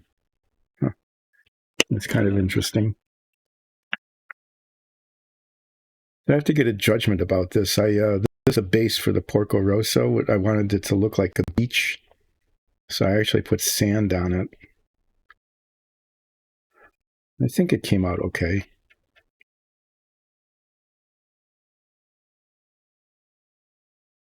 I should before I finish it with the decal and everything. I need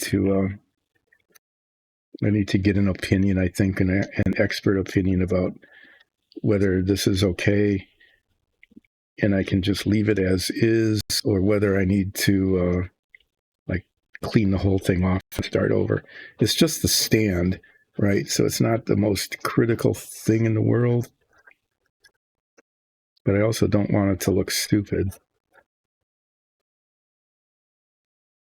So this spot here, this clear spot, is where the decal that says Porco Rosso will go, because it has to say Porco Rosso. Otherwise, no one will know that it's Porco Rosso, even though it's what it looks like. So Porco Rosso is laying on. I can move Porco Rosso back now. There we go. Porco Rosso is laying on his back while his boots are drying. This is no, that sticks, right? That's pretty much done. And what will happen is Porco Rosso will stand here and it will say Porco Rosso across there, unless I decide that it all needs to be cleaned up and started over. I think the minifig came out all right. It looks flat and cartoonish, but that's okay because Porco Rosso was a cartoon.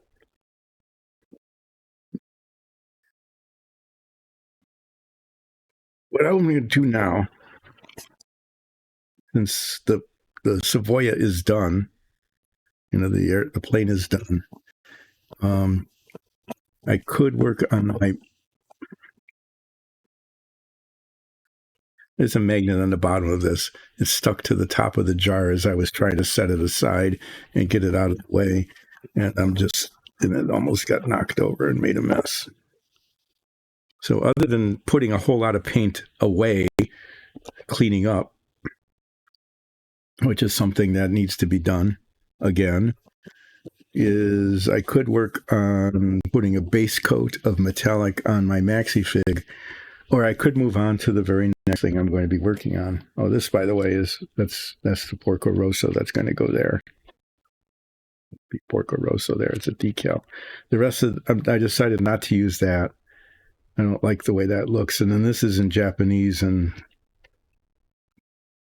whatever. I can't use that. So the rest of these decals, I used paint instead of decals. It looks much better on the Porco Rosso model. Keep that there. You can look at it. I'm going to ask my camera guy to do this. This is highly sophisticated camera work. Zoom in. Zoom. Oh, yeah, that's good.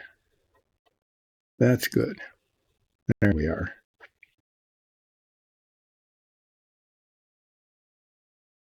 Okay. Huh. Now you can see that it's kind of done. And they look okay. And I'm not going to put a wash on it, even though I was tempted to do it, to bring out the shadows and stuff, because I don't want to mess it up. So the next model that I said I was going to build is this.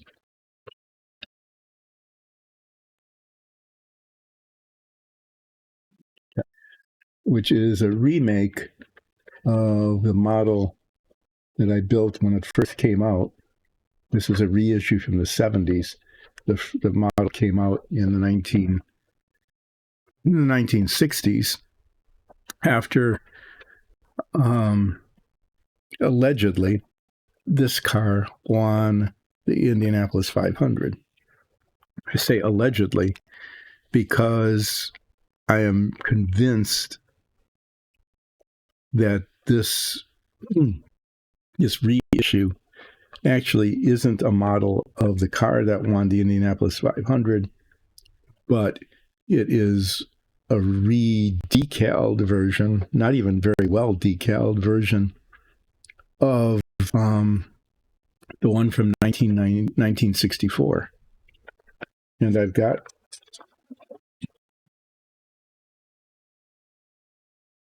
looking at this, I'm absolutely sure that's what's happened. They put out a model of the car that won the 1964 Indianapolis 500. I mean, that didn't win. It was doing pretty well, but then it blew out a tire because the tires.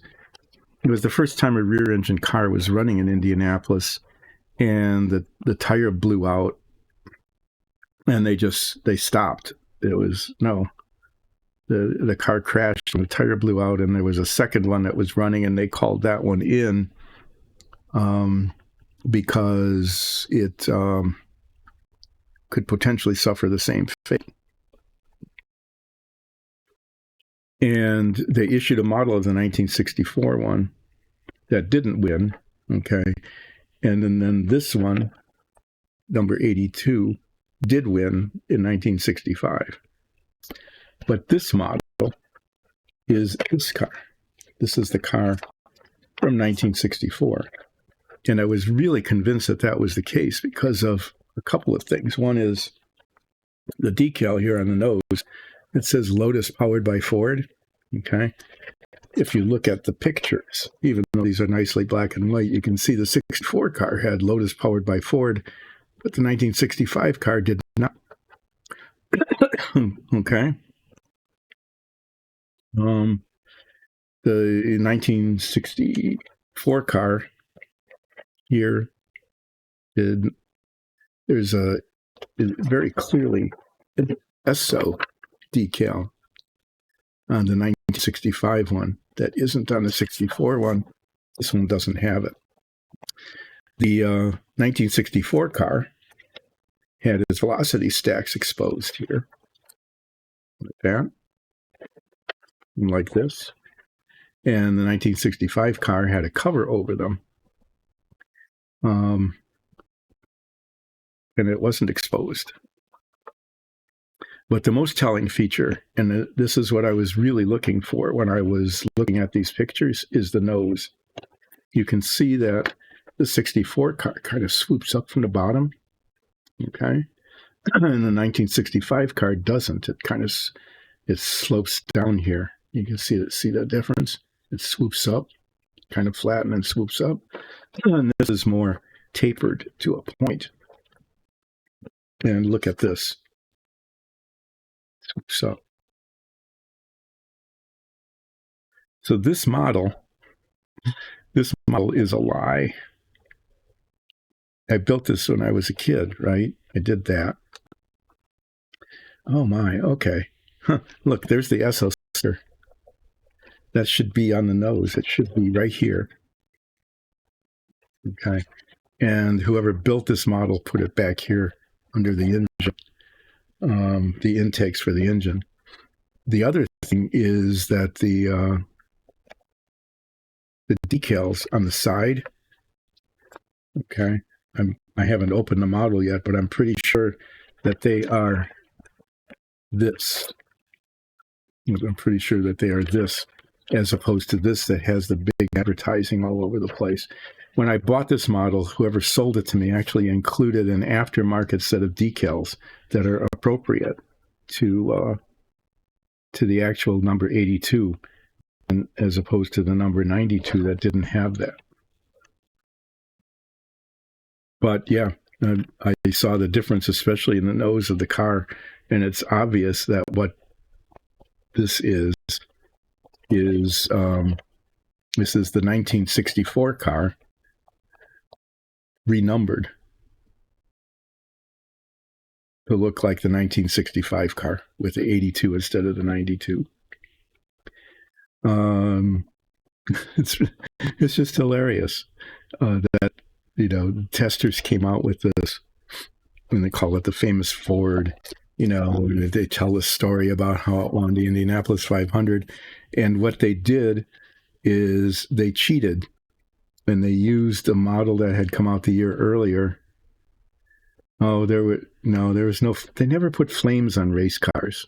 They might on like dirt track cars that you go to on Thursday night at your local quarter mile dirt track or eighth of a mile dirt track, but no flames. So it was like, why did they get so much of this wrong? Like the velocity stacks didn't have covers on them. None of this stuff was chromed. Why did they put the Lotus powered by Ford on when that wasn't on the actual 6.5 winner? And it was my speculation was, I don't know, why did they do that? And our DM Alexis said, well, they just got lazy. They just got lazy, and they didn't do what they needed to do to make it correct. And that's what happened. They did get lazy. Is that instead of redesigning the model kit, okay, to match the reality of the 1965 winner like this, they used the old model kit, and they just sent a different decal set. And they didn't even replace all the decals. Okay. They did that instead. So I'm not sure what to say with this. It's I built one of these back in the 60s when it first came out, way before the reissue in 76, because it was a big deal when this car won the Indianapolis 500, and rear front engine Offenhauser cars disappeared, and then these came in and huge variety. There was an explosion of car design going on. Some of them were lethal. Actually, they were all lethal. Well, some of them were just really dumb and didn't work at all, and others were pretty outstanding, even better than this, which was just a repurposed Formula One chassis.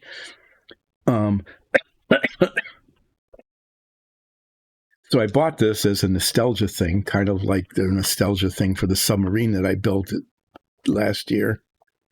Not realizing at the time when I built this how it wasn't the car. It wasn't until I got the model and then started looking at images of the real thing, which is, by the way, still around. It's in the Ford Museum in Dearborn, Michigan.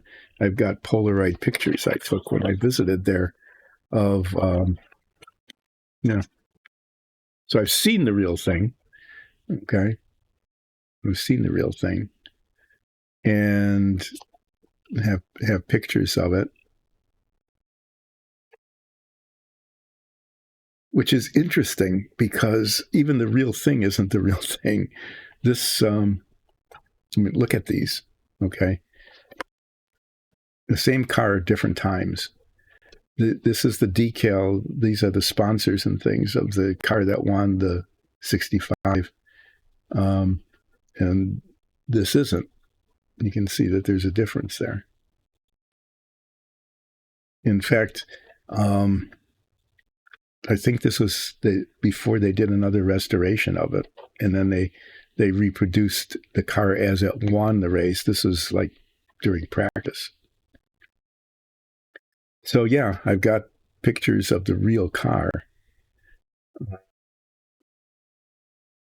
and it's like the exhaust. The exhaust is yellow. It's not chromed. So there are models of the real car that. The car that really did win the Indianapolis 500, but this isn't it. So what I'm going to do with this, well, on one hand, it's disappointing to see how they basically cheaped out, and the upswept nose. This is definitely the 64 car. How they failed to update it for the 1965 version. Okay. And the other thing is that there's one on eBay just like this. Okay, I saw it this morning. This is still in the original shrink wrap, right? So it's collectible. It's $85 on eBay. Now, I didn't pay anywhere near that. I wouldn't have paid that much for this model just for nostalgia. Okay, but yeah, it's $85, and so I'm sitting here going, this car is not historically correct.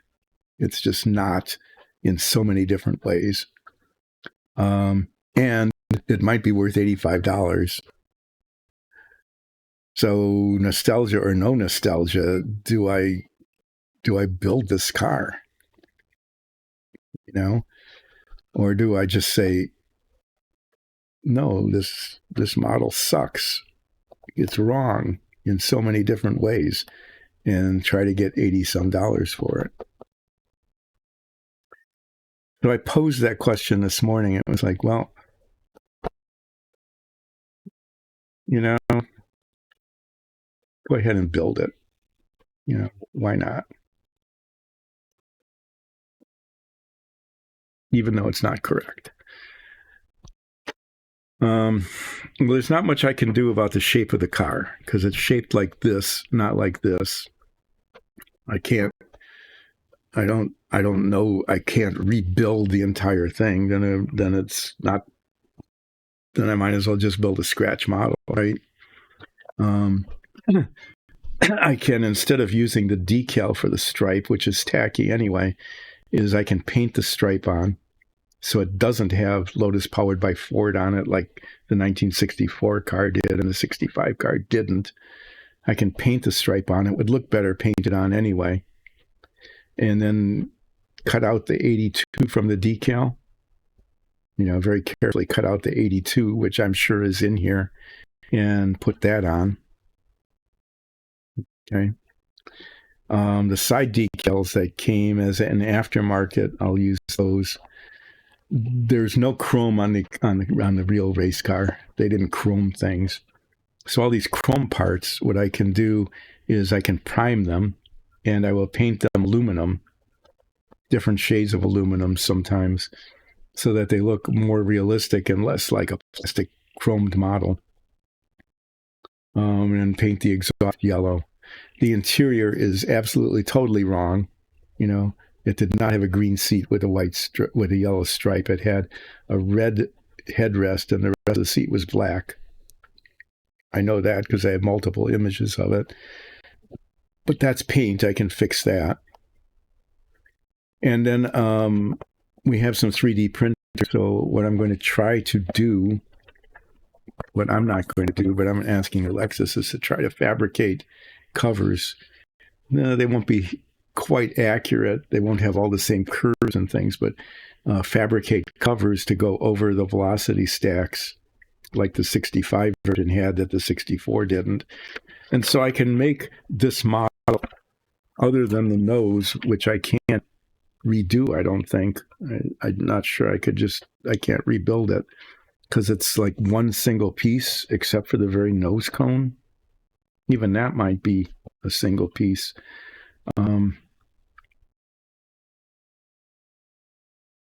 Yeah. So I'm just flabbergasted. The wheels aren't even right.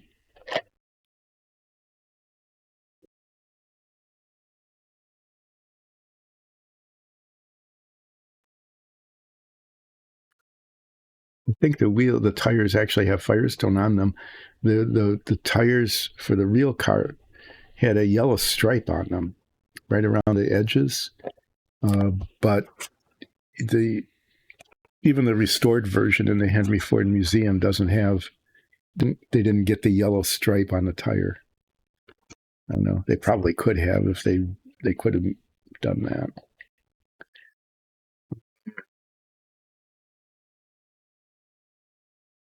Yeah. So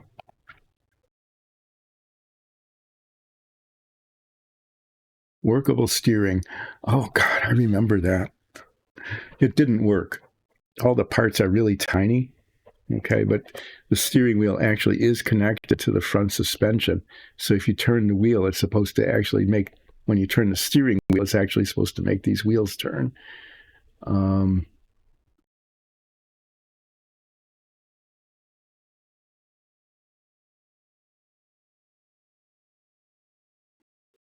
Yeah, fuel injection. No, that's not. That's not fuel injection. Chrome injection tube, super tuned exhaust system. Totally, totally non-historically accurate. Lots of chrome accessories. And authentic race decals, which is a lie. I mean, yeah, they're authentic decals in that they're authentically decals, but they are not at all authentic in terms of the actual 1965 winner. So if this were 92 and it were looking like that, it would be more historically accurate, but it's not. So I guess as I'm rambling on about this, I told everybody I was going to do a rant about this. That I needed to because of the inaccuracy of it. I guess what I'm going to do is, live with the fact that when I built this originally, I didn't know that it was wrong, but now I do. Give up $85 by not reselling it. Just continue complaining about it constantly and try to make it look as much like the correct vehicle as possible through paint and a little bit of modification. There we go. But I wanted to just let everybody know what exactly testers did here, and it is true. Alexis was absolutely right. They just got lazy when they put this model out. They just got lazy, and now it's valuable, and I'm going to destroy the value by building it. Did I destroy the value today? Is who still there? Are you still on? Asking for an opinion from one of the viewers and a member of Dyson Dungeons.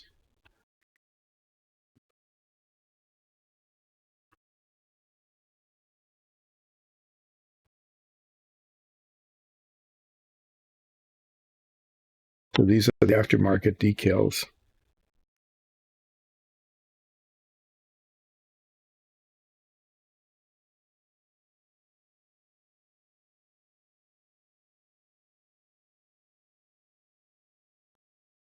Somewhere in here are the aftermarket decals.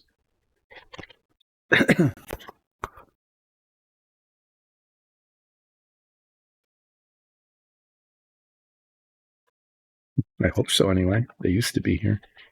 No, there they are. Yeah, these are the aftermarket decals with the correct advertising on it. Oh, there's an 82 for the nose. I don't have to repurpose one. There's a little Lotus insignia that goes somewhere. I'll have to find out where. And, oh yeah, these are the ones for the nose. The decals that go here. Nice decal set.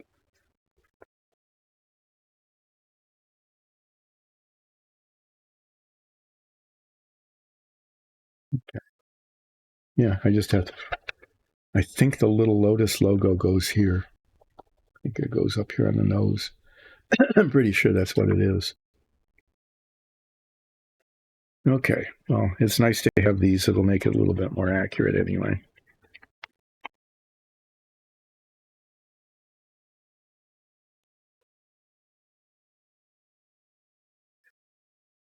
Aman, are you still on? Anybody? I'm trying to get some feedback. I'm asking for advice about whether I should try to sell this kit for $85 and move on to something else, or whether I should go ahead and just build it anyway because of a nostalgia thing, because I built it when I was a kid.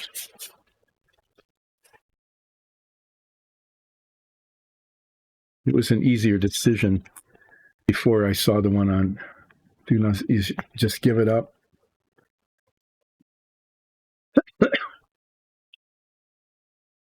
What would I do? I would have $85 more that I don't have now.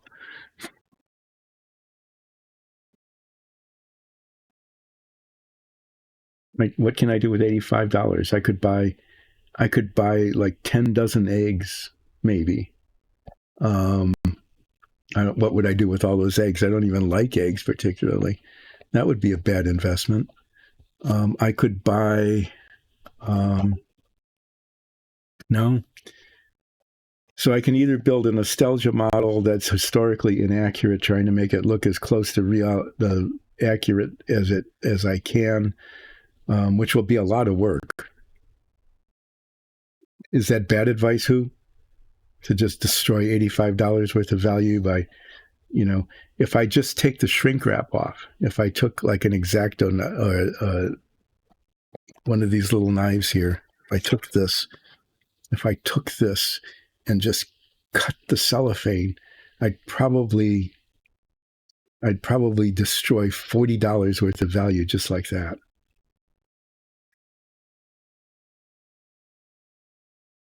And it's not like I don't have a whole lot of other things I could build instead. Oh, I'm so tormented. Okay, this is it. I am going to do this. I'm going to.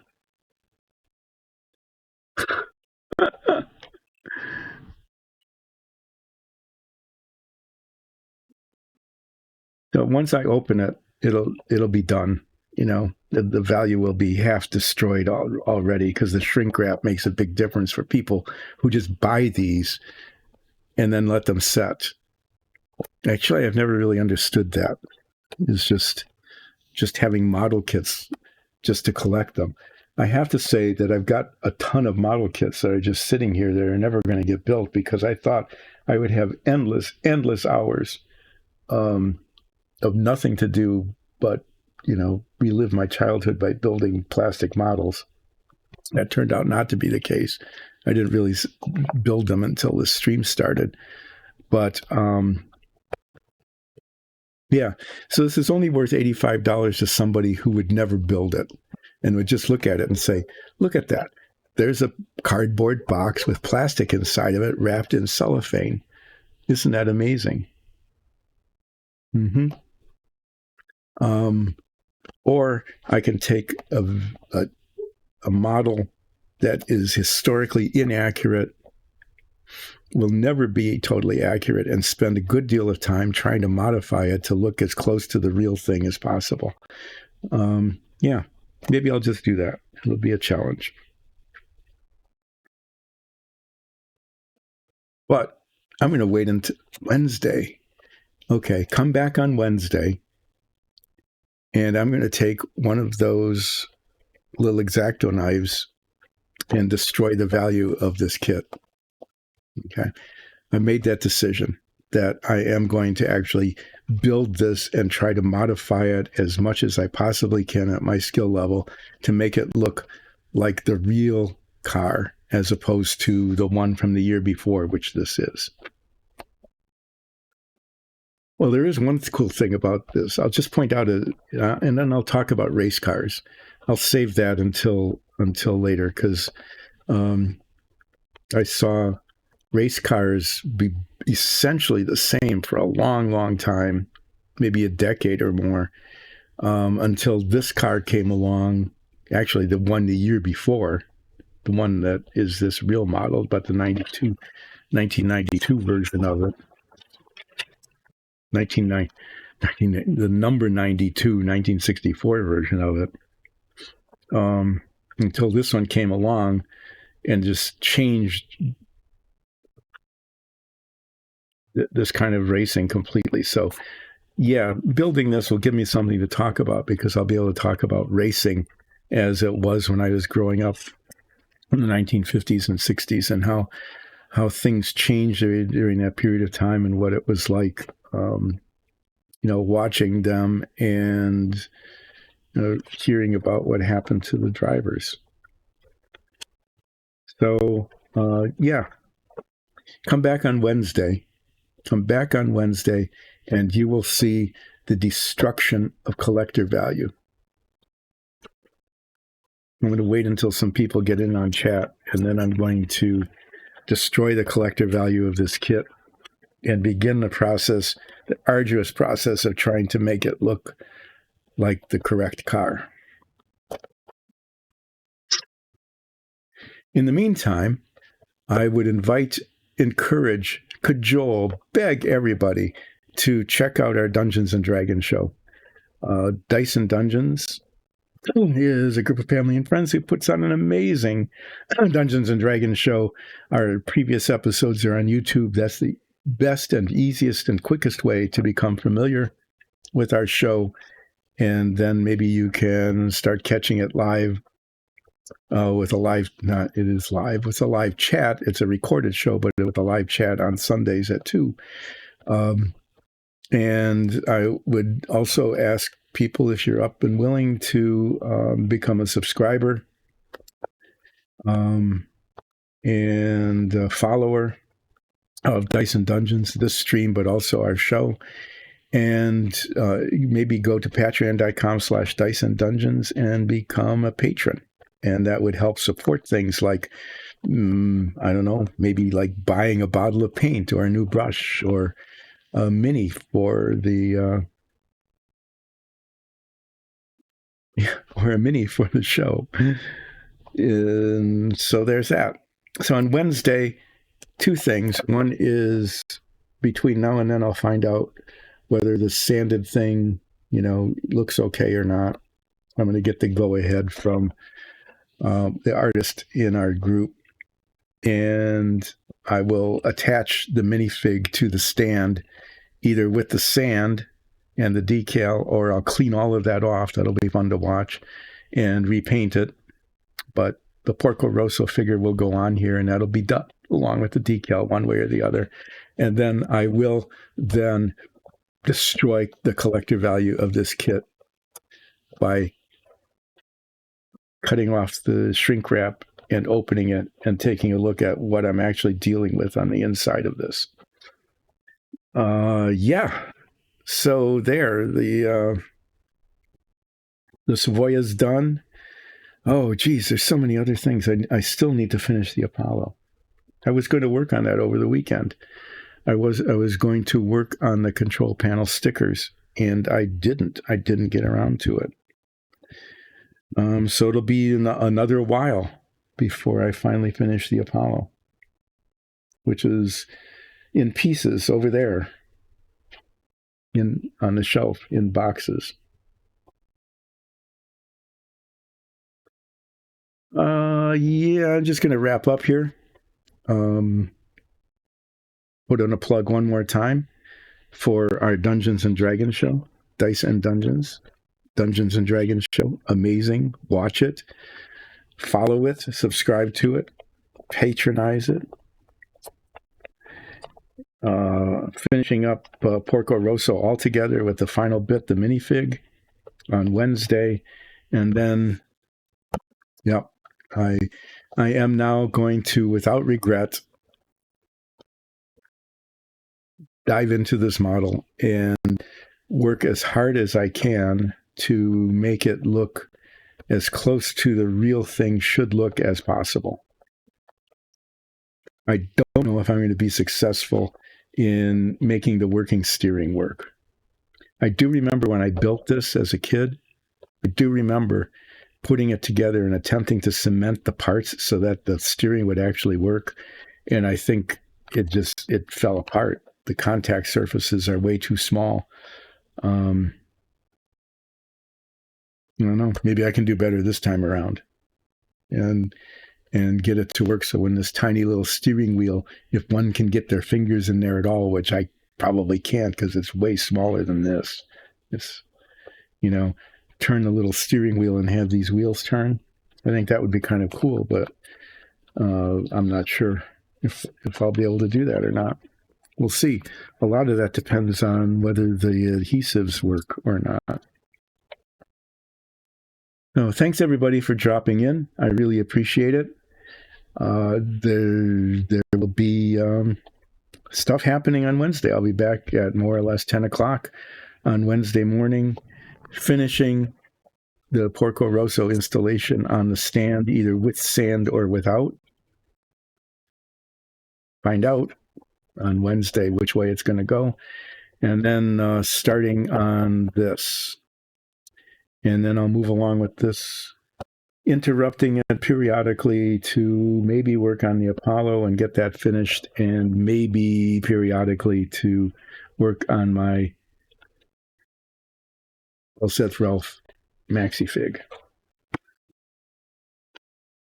Yeah, that's it. I don't have anything more I can do or say today, but I will be talking about racing in the 50s and 60s, which is very different than it is now. It was just quite different. It was an exciting time and a dangerous time. Yep, I'm looking at this, and the side decals, you can see this here, the side decals on the kit are absolutely wrong, historically inaccurate. So I'll also get to complain about that over and over and over and over again, about how this kid I grew up with, thinking it was really amazing, was actually not.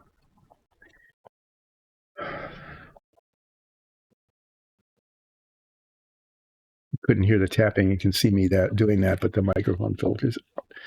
I'm trying to wrap up here, but I'm failing. I can't even finish the stream correctly. So it's time to stop. I'm going to stop now very, very quickly and come back on Wednesday, mount the Porco Rosso on this stand, either with or without sand, and start this model and see how it goes. Thanks, everybody. Thanks for putting up with me and my rambling on about this, that, and the other thing, and complaining about the model and pointing out all the flaws. And I will see you on Wednesday when I will dive into it. And there we go. See you all then. Take care. Bye.